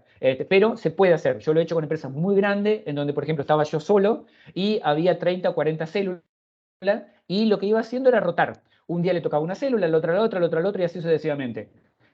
En 2 semanas, 3 semanas, iba cubriendo la rotación de toda la célula y volví a empezar. Se puede hacer. No es, digo que sea fácil nada por el estilo, pero se puede hacer. Y se puede integrar seguridad perfectamente en Agile. ¿Sí? Bien, ahí Ale, por ejemplo, menciona que lo importante, parchear y hacer backup. Exactamente. Después de parchear, después de entrar en OWASP y después de entrar al otro lugar que me olvidé cuál era ya lo que había que hacer, hay que ir a parchear. Exactamente. Bien, otros temas que podemos llegar a tener es el tema de la autorización insegura. Volvemos a lo mismo, en donde, por ejemplo, yo acá tengo a mi amigo Chuck, que lo tengo que poner en la presentación, si no se me enoja, en donde tiene el usuario 1001 y me dice que Chuck existe. Bien, perfecto. Esto es una API tradicional, por ejemplo, una aplicación móvil, una aplicación web. Mismo concepto anterior. Esto es iterativo. Voy cambiando un número. La tengo a mi amiga Frida Kahlo, ojalá fuera mi amiga, Frida Kahlo, en donde ella tiene el 2002, ¿sí? Dice, Frida existe. Y acá viene mi atacante, F-Society, si no saben lo que es F-Society, búsquenlo, F-Society, en donde dice, tiene que estar el 3003. Si existe el 1001, existe el 2002, tiene que estar el 3003. Y me dice, Stephen King existe, ¿sí? Entonces, esto es un ataque, alguien adivinando por fuerza bruta, adivinó que Stephen King existía. Sí, efectivamente, vivían ahí, acaba de aclarar, F-Society de la serie Mr. Robot, exactamente. ¿Por qué Chuck Norris, Frida y Stephen King? Stephen King porque es mi escritor favorito, Frida Kahlo porque me gustan sus cuadros y Chuck Norris porque me pega si no lo pongo. Bien. Algunas otras vulnerabilidades que podemos ver en APIs también. Tenemos, por ejemplo, acá, tenemos una API que me dice que la sucursal de este usuario en particular era el 201. Y un producto puede ser una tarjeta de crédito, puede ser cualquier cosa, que vemos un producto que tiene un 4 y un 2. Y me dice tu comisión para ese producto determinado en esa sucursal es de 400 pesos. Pero sin autenticarme de vuelta, sin loguearme de vuelta, sin hacer absolutamente nada, agarro y pruebo la sucursal 100, otro producto distinto. Y me dice la comisión es de 3,45. Entonces acá evidentemente hay algo mal. Yo estoy viendo datos de otro usuario. Eso es lo que pasó acá. Sin autenticarme de vuelta, sin loguearme con otro usuario, logré ver comisiones de un usuario distinto. Exactamente, esto en el mundo, ahí Nacho aclara, esto en el mundo de seguridad se llama IDOR, ¿sí? Referencia directa a objetos, ¿sí? Yo puedo acceder a un objeto cambiando el número de ID, básicamente, ¿sí? Bien, acá tenemos otro. Este es la vulnerabilidad de trámites a distancia que yo les decía que fue reportada y que fue solucionada. Rápidamente, básicamente lo que se hizo acá fue una iteración por número de quit de 1 a n, cambiando los números de quit de clave fiscal, que es acá en Argentina, y mandando simplemente cierta cantidad de parámetros y demás, se iba iterando por todos los quits, de 1 a n, como dije, y se iba obteniendo la información personal de todos los ciudadanos argentinos, ¿sí? Esto, por supuesto, como dije, lo reportamos y lo solucionaron por suerte. Esta vulnerabilidad está solucionada. Capaz que hay otra, pero esta está solucionada. Y era tan fácil como cambiar el número, nada más. Lo único que teníamos que cambiar el ID. Bien, ahí Fabián está celebrando que sacó una B. Bien, muy bien, Fabián. Ahora hay que ponerse a trabajar, después de hacer el backup, hay que ponerse a trabajar en obtener la A. Bien, acá tenemos otro en una aplicación móvil, ¿sí? Esta es una aplicación bastante conocida, en donde tiene hardcodeada adentro la clave, ¿sí? Está buenísima. Y esto es algo bastante tradicional que cada vez lo veo más en los usuarios en los programadores mobile. Te dicen, yo voy a meter ahí adentro si total la aplicación está compilada, está en el celular y vos no la podés ver. Esto es una falacia grande como una casa y demuestra un desconocimiento muy profundo de cómo funciona una aplicación mobile. Una aplicación mobile yo la tengo en el dispositivo y la puedo compilar. Después será más fácil o más difícil de compilarla o leerla. Ese será otro trabajo. Será trabajo del analista y de cuánto sepa el analista. Pero justamente ahí, por ejemplo, Jonas menciona ProWare como para ofuscarla, etcétera. Ya nos metemos un poquito más técnico. Pero la realidad es que tarde o temprano, con 1 minuto o con una semana o con un año de trabajo, la voy a terminar recompilando y voy a encontrar lo que hay adentro, ¿sí? Entonces, esconder cosas, esconder entre comillas, cosas dentro de un aplicativo móvil es una pésima idea. Esconderla en cualquier lugar en realidad es una pésima idea, pero en el dispositivo móvil con más razón. Acá tenemos otra, ¿sí? Este era un aplicativo bancario en donde tenemos, por ejemplo, hardcodeado la frase y el secret, ¿sí? Para acceder a una API determinada. Esto de vuelta, la palabra de secret debería decir algo. Lo tengo que proteger de alguna forma, es secret, ¿sí? Bueno, lo meten en el aplicativo mobile hardcodeado. Parecido a lo que veíamos hoy en la página del censo, por ejemplo, que también habían metido cierta cantidad de secret de OAuth, que es una empresa privada que brinda servicios de autenticación. También habían metido el secret dentro de un archivo JavaScript que está del lado del cliente, por lo tanto se podía ver. Bien, algunas soluciones a esto. Primero, tratar de conocer, por ejemplo, los flujos posibles de autenticación. ¿Qué significa? ¿Cómo se va a loguear el usuario? Saber que el usuario va a seguir seguramente el camino feliz, como se le llama generalmente, pero si es un atacante, probablemente va a querer hacer un camino alternativo. Con ese camino alternativo, ¿por dónde va a llegar? ¿Va a obtener algún dato o no?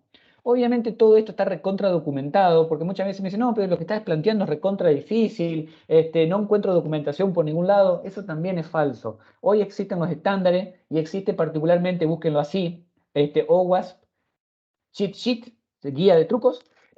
Son guías, actualmente hay más de 100, que nos indican paso a paso lo que nosotros tenemos que hacer para programar seguro y cómo lo tenemos que hacer. ¿Sí? Búsquenlo así, búsquenlo en un buscador, OWASP Cheat Sheet, la primera página que lleguen, o entran a OWASP y buscan Cheat Sheet ahí adentro también, lo van a encontrar. Hay cheat sheet para lo que se les quiera, hay trucos para lo que ustedes quieran. Muchos están, obviamente la documentación en muchos casos está en inglés, pero incluso muchos están traducidos a español. Porque esa es otra excusa que me suelen poner. No, yo si no está en español no lo leo. Bien, la otra, múltiple factor de autenticación. Vuelvo a repetir lo que dije antes. Estamos en el siglo XXI, año 2022. No confíen en las contraseñas. Las contraseñas están muertas. Las contraseñas son una porquería. Tienen que utilizar, si son usuarios de un sistema, tienen que exigirle a ese sistema el múltiple factor de autenticación y lo tienen que usar. Y si son programadores o están a cargo de un negocio, etcétera, y están desarrollando aplicativos, hagan que sus aplicativos tengan múltiple factor de autenticación. Si el aplicativo no tiene múltiple factor de autenticación y solo maneja clave, o incluso en algunos casos peor, solo un PIN de 4, 5, 6 dígitos, sepan que las aplicaciones son vulnerables. ¿Sí? Las aplicaciones y los usuarios, no tanto el aplicativo quizás, pero sí el usuario. O sea, le están regalando los datos de sus clientes a un tercero. ¿Sí? Y lo del SMS, que va a salir seguramente, lo más probable que alguien me va a preguntar, el segundo factor de autenticación por SMS. Hoy por hoy, traten de no usarlo. Si lo pueden evitar, bueno, justamente, ahí está, me están preguntando ya. Traten de no usarlo. Yo sé que hay muchos bancos actualmente y demás que lo tienen, porque es barato, porque es fácil de implementar, etcétera, etcétera. Vayan a método seguro, múltiple factor de autenticación con token en el dispositivo, ¿sí? Como alternativa, alguien me podría decir, bueno, en el correo electrónico y el mismo sistema de SMS en realidad. ¿Por qué SMS no? Por dos motivos. Uno, el SMS está recontra hiper probado que es vulnerable a un montón de ataques. El mundo hoy está dejando de usar SMS o ya dejó de usar SMS. Latinoamérica y Argentina en particular somos los únicos que lo usamos. Y adicionalmente los SMS no llegan. Por lo tanto, si yo mando un token por SMS y el tipo está, que a mí me pasa, yo estoy en el medio del campo y me quedo esperando un SMS para entrar a un banco, no voy a entrar nunca. Aparte, como saben, caduca, por lo tanto al minuto lo tengo que generar de vuelta, etc. Entonces no es una buena idea. Si van a implementar token, que sean token de aplicativos, se llaman soft token, en aplicaciones mobile o en el propio aplicativo de un banco, por ejemplo, que genere el token ahí adentro. Traten de no usar SMS. Bien, la otra exposición excesiva de datos, otra vulnerabilidad también acá, por ejemplo, tenemos de vuelta a nuestro amigo Chuck. Acá tenemos que el atacante pide los datos de Chuck y al lado del cliente, en el teléfono celular o en la página web, me muestra que se llama Carlos Ray Norris, que nació en Oklahoma y que es actor. Esos son los datos que me muestra al lado del cliente. Pero acá tenemos qué pasa, los datos que vienen del servidor. En realidad los datos del servidor, lo que llega al dispositivo, a la página web o al celular, llegan todos los datos. Me dice dónde nació, la fecha de nacimiento, el rol que es administrador. Obviamente Chuck Norris, por supuesto, es administrador de todos los sistemas del universo, su tarjeta de crédito, etc. Si alguien no entiende los chistes de Chuck Norris, tiene que buscar Chuck Norris Facts en el buscador, Chuck Norris Facts, los hechos de Chuck Norris. Igual si están todos acá, me imagino que son medio frikis, así que tienen que conocerlo. Los hechos de Chuck Norris, van a ver todo lo que ha hecho Chuck Norris en su vida. De hecho, debe estar escuchando esta charla y si no lo nombro, me pega. Chuck Norris devuelve, o sea, la aplicación devuelve todos los datos de Chuck Norris, pero el aplicativo lo filtra del lado del cliente, cosa que está mal. Yo no tengo que devolver del servidor los datos. Justamente esto se llama exposición excesiva de datos porque estoy exponiendo todos los datos. Que no lo muestren al cliente no significa que un atacante no los pueda leer. Entonces, lo que tendría que haber mandado esto es solamente los datos específicos. Actor, Oklahoma y Carlos Chuck Norris, nada más. Ray Norris, perdón, nada más. Los otros no tendrían que haber viajado al lado del cliente. Algo bastante particular, pero bueno, también me gusta mencionarlo. Una vulnerabilidad muy común en la actualidad. Bien, como para ir cerrando de algunas otras vulnerabilidades, otra, en la verificación del tipo de archivo, lo que se conoce como MIME type. Lo paso rápido. Básicamente, acá esto es de, por ejemplo, en este caso, un aplicativo que me tenía que mostrar mi avatar acá arriba, mi imagen. Pero yo para mostrar mi imagen ahí tenía que subir un JPG, un PNG, etc. ¿Qué sucedió? Yo no subía eso. Agarré y subí una instrucción en Node.js while. ¿Sí? Como pueden ver, el browser cuando fue a parsear la imagen, cuando fue a mostrarla acá, se colgó el browser directamente. Un ataque de negación de servicio local. ¿Esto por qué? Porque todas las personas subían un PNG, subían base 74, pero yo no lo subí y no había ningún tipo de validación. ¿Y eso por qué? Porque la gente piensa, mucha gente lamentablemente piensa, que los tipos de archivos se definen por la extensión. Entonces, si yo tengo un archivo que es p.png, perdón, p.png, piensan que es una imagen. No, acá adentro puede haber cualquier cosa. Puede haber un documento de Excel, puede haber un archivo ejecutable, puede haber cualquier cosa. Nunca, nunca, nunca, nunca confíen en una extensión de archivo. Lo que hay que hacer es validar lo que se conoce como el MIME type, ¿sí? El tipo de archivo que viene en una cabecera específica del archivo. Y hay funciones de programación que hacen eso. Nunca confíen en una extensión. Esto lamentablemente mucha de la gente que viene de Windows, del mundo Windows, tiene esa formación de decir, si es un JPG es una imagen, si es un .doc es un documento. Eso es falso. La extensión no sirve para nada, ¿sí? Es simplemente un indicador en Windows, porque en Linux no existe, un indicador en Linux, perdón, en Windows, que me da un indicador, nada más, es eso, un indicador, pero no es el tipo de archivo. Bien. Finalmente tenemos el uso de componentes vulnerables, algo que también se ve mucho.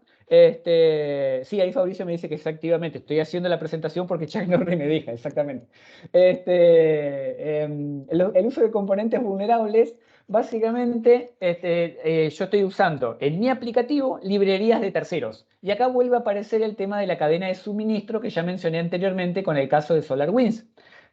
Yo utilizo librerías de terceros justamente porque ya están desarrolladas esas bibliotecas y las puedo usar libremente sin ningún tipo de problema. ¿Cuál es el tema? De que si la biblioteca que yo estoy usando o las bibliotecas que yo estoy usando tienen una vulnerabilidad, el software en el cual yo lo estoy usando también es vulnerable. ¿Sí? Por eso se llama también ataque a la cadena de suministro. Esto es algo sumamente común, sobre todo en los sistemas modernos, el lenguaje de programación, por ejemplo, .NET, Node, Python, Ruby, etcétera, tiene una alta dependencia de librerías y bibliotecas de terceros, y los programadores somos bastante fanáticos a agregar bibliotecas todo el tiempo. Entonces, ¿qué sucede? Cada vez que yo agrego una biblioteca, agrego un posible punto de fallo. ¿Cuál es lo que hay que hacer? Como dije antes, verificar el tema del parcheo de los aplicativos y la biblioteca está actualizada. Acá hay un ejemplo, este fue un ejemplo a Apache Trust, un servidor web en el 2017, con el cual tomaron el control de la empresa Equifax. Equifax, para aquellos que no lo conozcan, empresa muy grande de capitales ingleses y norteamericanos. Y acá en Argentina, por ejemplo, es el dueño de Veraz, ¿sí? O por lo menos el principal accionista de Veraz, que es donde están todos los datos fiscales, financieros, bancarios nuestros. Tuvo un ataque, accedieron a las bases de datos. De hecho, durante un tiempo esa base de datos estuvo a la venta en Internet, y fue justamente porque la gente de Equifax no había parcheado un servidor a tiempo. Lo que permitía esa vulnerabilidad era mandar acá en el content type, esto es una cabecera HTTP, directamente un programa en Java. Acá podemos ver, por ejemplo, que me pregunta si es Windows, ejecuta el CMD, si es Linux, ejecuta Bash, etc. ¿Sí? Me podía poner a programar ahí, básicamente. Acá tenemos otra. Esto es un ataque en donde alguien cambió el nombre de una librería. Hay una librería muy conocida que se llama MATLAB, que sirve justamente para hacer cálculos matemáticos. Y en este caso lo que hicieron fue cambiarle el nombre, y el programador, pensando que era la biblioteca original, la verdadera, empezó a utilizar la biblioteca que era dañina. O sea, básicamente la estaba troyanizando su propio aplicativo. Esto es muy común en Python sobre todo, y en Node es recontra común. Acá tenemos un ejemplo. Bueno, esto fue para un caso de un cliente en donde nosotros hicimos un análisis de todas las librerías que tenía. Fíjense que acá empieza con la B, acá va la I, por lo tanto eran muchas, estaba ordenado alfabéticamente. Todas las librerías que tenía instalada y la librería actualizada, la versión que tendría que haber tenido instalada. Por ejemplo, acá tenemos Babel, estaba usando la 096 y la última era la 2.8. O sea, por lo menos 4 o 5 años de falta de actualización eran eso. Acá tenemos otra, por ejemplo, que se, a ver, Beautiful Soup, por ejemplo, que es una librería muy conocida. Ellos estaban usando la 4.6 y la última era la 4.9. De vuelta, repito lo que dije antes, no significa que tengo que ir corriendo a tener la última, pero más o menos tengo que tratar de estar alineado, ¿sí? La última que vamos a ver, el registro y monitoreo insuficiente. En este caso es no monitorear adecuadamente mi aplicativo, no registro adecuadamente los tipos de ataque que puedo estar sufriendo, y finalmente lo que va a pasar es que por no mirar cómo me están atacando, o sea, no aprendo cómo me están atacando, tardo más de 200 días en darme cuenta que un ataque tuvo éxito. Volviendo al caso, por ejemplo, del Banco de Brasil, en donde en ese caso los delincuentes estuvieron dentro de la red del banco durante cierta cantidad de tiempo, y el banco no tenía los medios en ese momento para darse cuenta que estaban siendo atacados con éxito, en ese caso, y se dieron cuenta tarde, cuando ya el robo había ocurrido. Hoy las estadísticas y diversos estudios dicen justamente que ese número son 200 días. ¿Qué significa? Que si a mí me atacan con éxito hoy y mi red es vulnerada, yo voy a pasar 8 o 9 meses para darme cuenta que el ataque ocurrió. ¿Sí? Acá tenemos otra estadística de otra empresa. Por ejemplo, de acuerdo al rubro, de acuerdo al tipo de empresa, acá están la cantidad de días que pasan para detectarlo, o sea, para darme cuenta. Y adicionalmente, para contener el ataque, paso 100 días más. Es decir, si a mí me atacan hoy, me voy a enterar dentro de 8 o 9 meses, y encima después voy a tener que estar 2 o 3 meses solucionando todos los problemas ocurridos, con suerte, con mucha suerte. ¿Sí? Entonces, eso paso más de un año prácticamente tratando de solventar todos los errores que tuve por no haberlo tratado a tiempo, por no haber buscado la causa raíz del problema, que en general son estas que estamos mencionando. Bien, entonces algunas recomendaciones, y después vamos a, si alguien tiene preguntas y demás, la puede ir dejando en el chat sin ningún tipo de problema, y va a haber un poquito de tiempo. Lo que tengo que hacer en el ciclo de vida del desarrollo es tratar de verificar toda la cadena de suministro, desde el momento en que yo empiezo a pensar el software, como dije antes, hasta la puesta en producción. Y después continuamente ir revisando producción para ver si no aparecen ataques nuevos, que todo el tiempo aparece, si un dispositivo o un aplicativo que yo tenga le haya aparecido alguna vulnerabilidad, si no hay un bug que empezó a ser explotado, etc. Entonces tengo que ver todo el ciclo de vida y cuando llega a producción, continuamente ir monitoreando eso. Justamente, el segundo punto es monitorear continuamente todas las dependencias, las versiones de las aplicaciones y demás. Acá hay otra veces, una excusa que me ponen a veces, estás pidiendo, perdón, estás pidiendo algo que no se puede hacer. Se puede hacer, ¿sí? No quiere decir que sea fácil, se puede hacer. Si no, la respuesta que yo siempre digo es, no habría aplicaciones seguras en Internet. O como me dicen muchas veces, entonces vos no usás con banking, no utilizás Amazon, no utilizás tarjeta de crédito. Sí, uso todo eso, con ciertos recaudos. Y trato de mirar dónde voy entrando, etcétera, etcétera. ¿Sí? Entonces, ¿hay aplicativos que son seguros? Por suerte, muchos, ¿sí? Por lo tanto, significa que las cosas se pueden hacer bien. En lo otro es decir, no, esto no se puede hacer y lo abandono antes de empezar. Utilizar componentes de fuentes oficiales, por lo que dijimos antes, por ejemplo, un programador había confiado que una librería se llamaba de una forma y descargó la librería troyanizada en vez de descargar la librería original. Utilizar paquetes firmados. Piensen ustedes los que son desarrolladores, por ejemplo, algunos de ustedes, ¿cuándo bajaron la última vez que bajaron un paquete de GitHub o de cualquier otro lugar y verificaron que el paquete que estuvieran bajando sea el real y que estuviera firmado y que sea la firma correcta? ¿Cuándo fue la última vez que lo hicieron? ¿Lo tienen eso como algo verificable dentro de su sistema? Bueno, piénsenlo y van a ver que en la mayoría de los casos no lo hacemos. Monitorear fuentes de vulnerabilidades, lo que mencionábamos antes. CVE, CWE, NBD, que yo no la mencioné, pero es otra más también, etc. Analizar dependencias para ver si hay alguna vulnerabilidad en las dependencias de las librerías que yo uso, no solamente en mi software.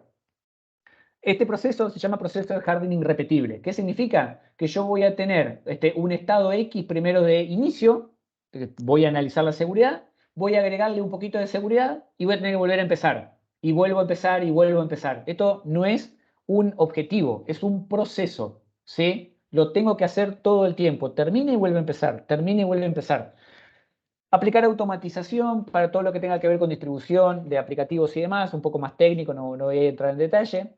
Revisión constante de todos los archivos y componentes y servicios y configuraciones que nosotros tenemos. Mostré varios ejemplos de empresas, sitios gubernamentales y demás, que por mala configuración tenían un montón de información publicada.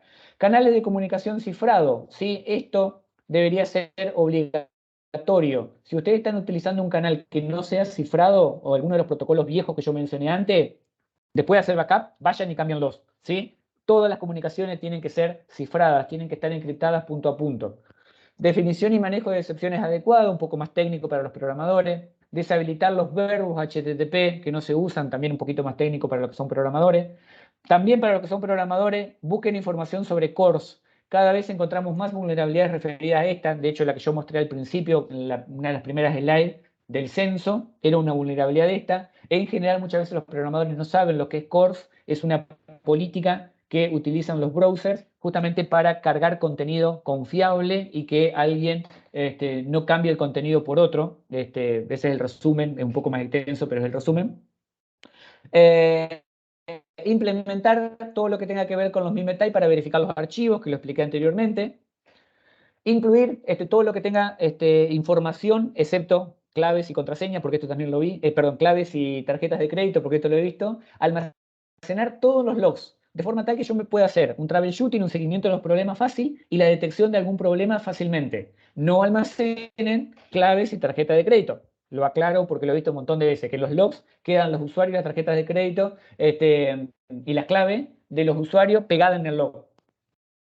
Todo lo que tenga que ver con la integridad, o sea, si yo estoy registrando algo, tengo que garantizar que no es modificable, porque si no viene algo, vamos a suponer, yo tengo un administrador dañino dentro de la empresa, ¿sí? O que está haciendo algún tipo de fraude, además, lo veo más normal de lo que quisiera. Entonces, hace algo y está registrado en el log, pero como él es administrador y tiene permiso de escritura, va y modifica el log también, ¿sí? Algo sumamente común. Registrar los intentos fallidos de autenticación para darme cuenta si alguien, por ejemplo, está haciendo un ataque de fuerza bruta. Si prueba 3 veces un usuario es normal, capaz que se olvidó la contraseña. Si prueba 10 y algo me tendría llamar la atención. Si prueba 100, me están atacando. No hay muchas opciones. O es un usuario muy persistente. El otro, utilizar herramientas actualmente, herramientas como SIEM. 100 básicamente son herramientas que me permiten recolectar logs de toda mi infraestructura, de todos los dispositivos, etcétera, etcétera, y software también. Se juntan todo, obviamente esto consume mucho espacio en disco, y se hace un proceso de inteligencia arriba para mostrarme alertas. De forma tal que a partir de ahí, en vez de ver 20 GB de logs todos los días, lo paso por la herramienta y la herramienta me dice, encontré esto y esto. Y esto tenés que mirarlo porque es una alerta, porque es peligroso. ¿Sí? Acompañado de eso, también, así como los SIEM hay gratuitos, perdón, hay open source y hay pagos. Y los que son pagos son bastante salados, pero hay open source. Algo que mencioné anteriormente rápidamente es el tema de todo lo que tenga que ver con escaneo de vulnerabilidades. También hay aplicativos de software libre y pagos que lo que hacen es continuamente, en forma de proceso, también lo que decíamos anteriormente, forma parte del hardening repetible, es continuamente escanear todos mis aplicativos, todo el software, todo el hardware que tengo y me va diciendo, tenés tal vulnerabilidad, tenés tal vulnerabilidad, tenés tal vulnerabilidad. Y obviamente sobre eso actuar, porque si no hoy tengo 10, el mes que viene de tener 100, el mes siguiente voy a tener 200 y así sucesivamente. Las encuentro y hago algo activo sobre eso, solucionarlas. Bien. Configurar alertas para detectar actividades sospechosas también. Monitorear todo lo que tenga que ver con funcionamiento de APIs, que va más para caso algunas aplicaciones determinadas. Y finalmente, lo que les quería mostrar era, porque muchas veces gente le llama la atención o nunca lo ha visto, cómo funciona un ransomware. ¿Sí? Este es el caso del ransomware Sodinokibi o Revil, cualquiera de los nombres son los alias que utiliza. Estuvo durante mucho tiempo activo, bastante activo, en Argentina y Chile. Y justamente fue el ransomware que en su momento atacó a migraciones, como les decía anteriormente. Si ustedes buscan, el paper está publicado, lo pueden buscar en nuestro sitio.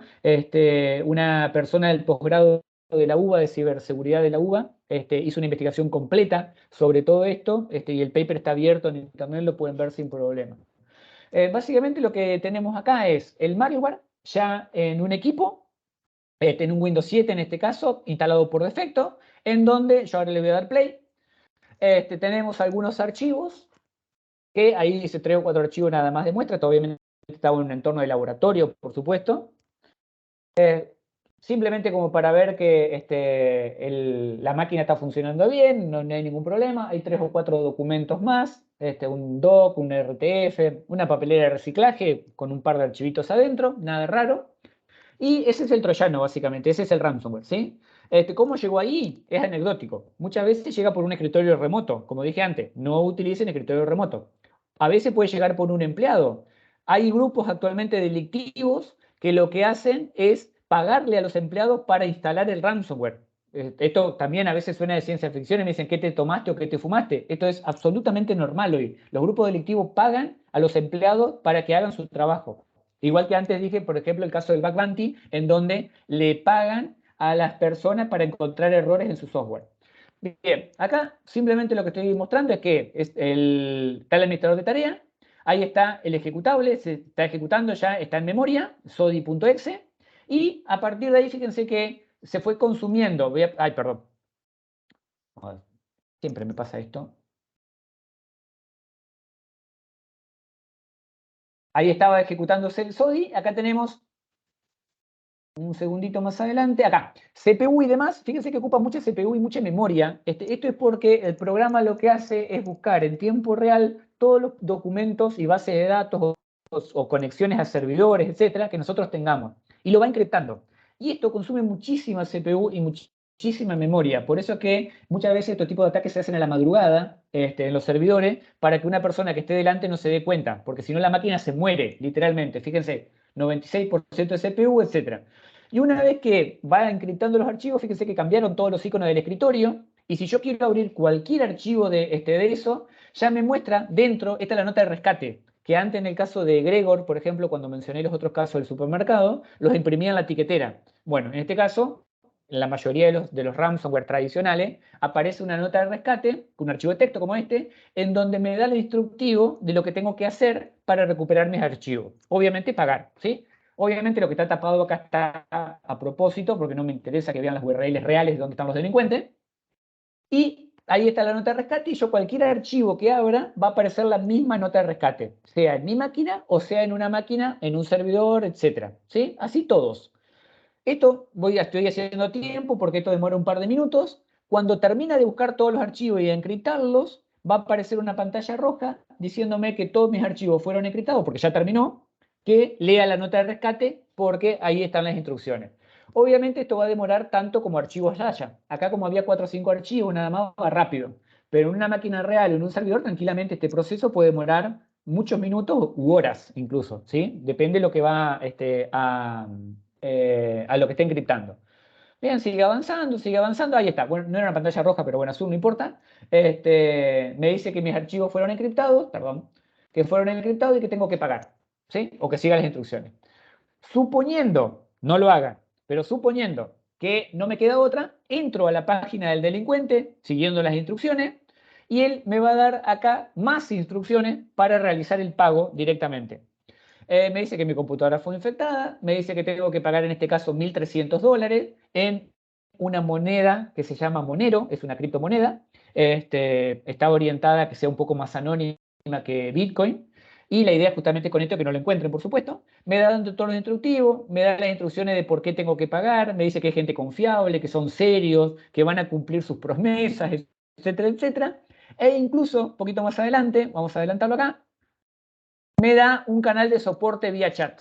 ¿Sí? De hecho, lamentablemente no me quedó en el video porque corté el video cuando empecé a hablar con ellos, pero un minuto después que hablé con ellos, que yo había cortado el video, me respondieron. Son realmente muy efectivos y esto yo lo he vivido muchas veces cuando nos contratan para negociar con, hay clientes y empresas que a veces nos contratan para negociar con esta gente y realmente en ese caso son muy efectivos, o sea, te dan instrucciones porque ellos cuidan su negocio, o sea, justamente para que vos pagues.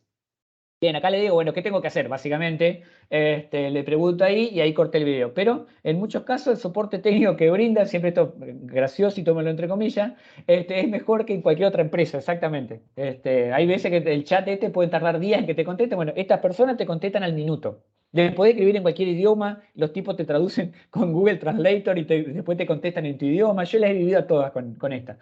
Más allá de lo gracioso, cuando uno está en este tipo de situaciones es realmente extremadamente grave. Por eso no tenemos que llegar a estas situaciones. Ni hablar de negociar con ellos, obviamente. Bien. Bueno, finalmente, ahora que terminamos con el videíto, algunas palabras finales que me gustaría que queden y que nos llevemos, digamos, como para pensar. Muchas veces, gran parte de los problemas que tenemos son por falta de inversión, ¿sí? O sea, no tenemos el presupuesto adecuado, a veces no tenemos la gente adecuada porque tampoco tenemos el presupuesto adecuado, o sea, básicamente van de la mano muchas veces. Y en muchos casos la realidad es que es por desidia o por negligencia. Pienso que a mí no me va a pasar, no, a mí no me pasó nunca, hace 50 años que vengo trabajando así, ¿qué me vas a decir vos cómo tengo que llevar mi negocio? Esto me lo han dicho muchas veces, lo he vivido. Otras veces es directamente por el apuro de salir a producción o terminar vendiendo algo. Entonces, en general, se termina traduciendo en estas palabras las cosas negativas que solemos ver en las organizaciones, en los organismos públicos y obviamente en las empresas privadas también, porque acá no es uno u otro, en realidad es bastante general. Como dije al principio, aplica prácticamente todos los países de Latinoamérica. Y las palabras que están en contra un poco de esto y que ayudan de alguna manera, hay otras obviamente, pero me quería quedar con poquitas ideas al final. Algunas palabras que ayudan a tratar de combatir un poco las dos anteriores son la educación y el entrenamiento, y espero que de algo sirva este tipo de cosas, charlas y demás que brindamos. Tratar de educarnos, ir aprendiendo un poco más, saber que nuestros sistemas van a ser vulnerables. Acá ya la pregunta no es si me van a atacar, ¿sí? Sino es que me están atacando, ¿qué voy a hacer cuando me ataquen? Esa es la pregunta real. En este momento, todos nosotros estamos siendo atacados, cada uno de nuestros servidores, etcétera, etcétera. Por lo tanto, ¿qué voy a hacer para que ese ataque que está ocurriendo no pase a mayores y no se transforme en una vulnerabilidad o en un incidente grave? Pensar que a mí no me van a atacar realmente es demasiado naive. Y ya ni siquiera es inocente. Volvería a la palabra anterior, es negligencia. Pensar que no me van a atacar es negligente de mi parte. Me están atacando. todo el tiempo. Por lo tanto, lo que tengo que hacer es educarme, entrenarme, las famosas capacitaciones o planes de awareness, de concientización que se hacen, sirven mucho. Y adicionalmente, basarnos en las buenas prácticas. Lo que dije anteriormente, yo acá mencioné 2 o 3 nada más. Mencioné OWASP, mencioné SWE, pero hay un montón de documentación. Gran parte de eso es información gratuita, ni siquiera a veces me dicen, no, pues tengo que comprar un montón de libros o tengo que pagar un montón de cursos. Hay un montón de información que está disponible en internet, gratuita, en nuestro idioma, y realmente hay una gran, pero gran comunidad de seguridad todos los días aportando información nueva para esto. Y como corolario final de acá, yo voy a entrar. El año pasado lo que hicimos fue publicar en YouTube un curso completo de 30 horas de lo que se conoce como el Bootcamp de CISP. CISP es una de las certificaciones más importantes que hay en el mercado de seguridad actualmente. De hecho, es una de las certificaciones que yo tengo. Este curso lo dábamos con otro profesional, también argentino, Ezequiel Salis, que ahora está en el extranjero. Lo dábamos aquí en distintos lugares de Latinoamérica en forma presencial. Y cuando fue el tema de la pandemia y demás, decidimos, lo teníamos grabado, también lo brindábamos grabado. Cuando fue el tema de la pandemia, decidimos liberarlo. Entonces, pueden entrar directamente a mi canal de YouTube, youtube.com/seguinfo Cristian Borguelo, entran ahí y van a encontrar todos los videos publicados de las 30 horas para visualizarlo. Es capacitación pura y dura. Acá, digamos, me van a tener que aguantar a mí, si no se cansaron acá, me tienen que aguantar a mí y a Ezequiel hablando 30 horas. Es capacitación y obviamente después alguien podrá decidir rendir, eso lo decidirán ustedes, ¿sí? Pero el curso está completamente de forma gratuita. Así que ahí también, si alguien quiere y le gusta, se puede meter. Bien, y por supuesto, como dije, las buenas prácticas, de seguir estas buenas prácticas y recomendaciones. Y de mi lado, nada más que agradecerles por aguantarme, la mayoría se quedó, lo cual no es un logro menor. Preguntas, dudas, consultas, gracias ahí a los que están saludando. Creo que estamos justo con el tiempo. A ver, está perfecto. ¿Alguna pregunta? Tírenla por el chat ahí sin problema. No vamos a aprender. Ahí está. Alguien levante la mano. Tírenla por el chat si pueden, porque sabemos que si prendemos los micros se va a armar un lío. Ya lo hemos vivido. O si querés, Oscar, si estás por ahí, si alguien va levantando la mano, le querés prender el micro, como vos quieras. Sí, lo que pasa es que tenemos poca visibilidad sobre la gente. Sí, sobre los que están. Exactamente. Sí, sí. Ahí quedó una pregunta en el chat, pasó recién. A ver. Gracias, gracias. Bien. Muchas gracias ahí a los que están agradeciendo justamente. No la interpreté mal, era un elogio a algún alumno o exalumno que te ama mucho. Bien, ok. Muchas gracias. Debe estar medio loco seguramente. Porque... acá tenemos ahí Claudia, por ejemplo, ese es un comentario que había dejado pasar. Claudia, por ejemplo, comentaba algo muy común también, el tema de los correos electrónicos que le mandan a las organizaciones o que recibimos todos nosotros. Por ejemplo, esta última semana, si alguien me sigue en Twitter, y si no los invito a que me sigan también, porque hay, no por mí, sino por la información que publicamos, estuve siguiendo en particular un caso muy, pero muy interesante de un troyano muy activo en Latinoamérica, perdón, en Argentina en particular, que se llama Mecotio. Vamos a buscarlo. Mecotio es un troyano muy, pero muy interesante. Lo estuve mirando bastante en detenimiento estos últimos días. Y básicamente lo que hace es hacerse pasar por entes gubernamentales. Un segundito, un poco más técnico. Para el que le gustan los técnicos y ver este tipo de cosas, ahí está el análisis, digamos.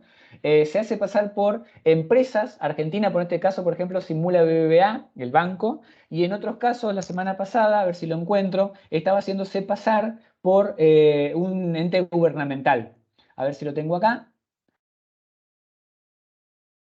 Y está muy, pero muy activo en Argentina. Entonces, ese también, y llega por correo electrónico, a ver si lo tengo. Acá, por ejemplo, ¿ve? Se hacen pasar por sitios gubernamentales, generalmente le agrego una S, es un grupo brasileño el que está detrás de esto, y más o menos tienen siempre esta misma impronta. Te dice que hay algún tipo de factura o algún tipo de pago o algún tipo de regalo, clásico de phishing, digamos, de un engaño, y te mandan a una enlace que en general es una IP, es una IP en Azure, generalmente, que empieza con 20, la mayoría, no son todas iguales, pero la mayoría son, empiezan con 20, pero ellos tienen su infraestructura armada ya evidentemente ahí, pero en realidad el correo viene de un servidor que es DIN UDNS, que es de donde viene realmente el correo electrónico, no viene de GovsR, como mucha gente pensó la semana pasada que pasaba. No, viene de este dominio. Entonces, si son administradores, bloqueen este dominio primero. Yo casi todos los días estoy publicando información de esto como para ver qué tienen que bloquear, etcétera. Pero ese es un caso típico de phishing que en Argentina ha tenido mucho éxito. He tenido varias empresas y consultas de particulares y demás que le ha llegado y obviamente en algunos casos terminaron infectados. Con un robo incluido la semana pasada, que fue cuando yo lo empecé a incluir, un robo muy grande a un directivo de una empresa porque pensó que un sitio gubernamental estaba cobrando una multa determinada y la persona decidió pagar. Muchísimo dinero estamos hablando. Ahí fue donde yo lo empecé a investigar, digamos. Bien, entonces sí que gracias Claudio por el comentario con el tema del phishing y demás. ¿Alguien más por acá?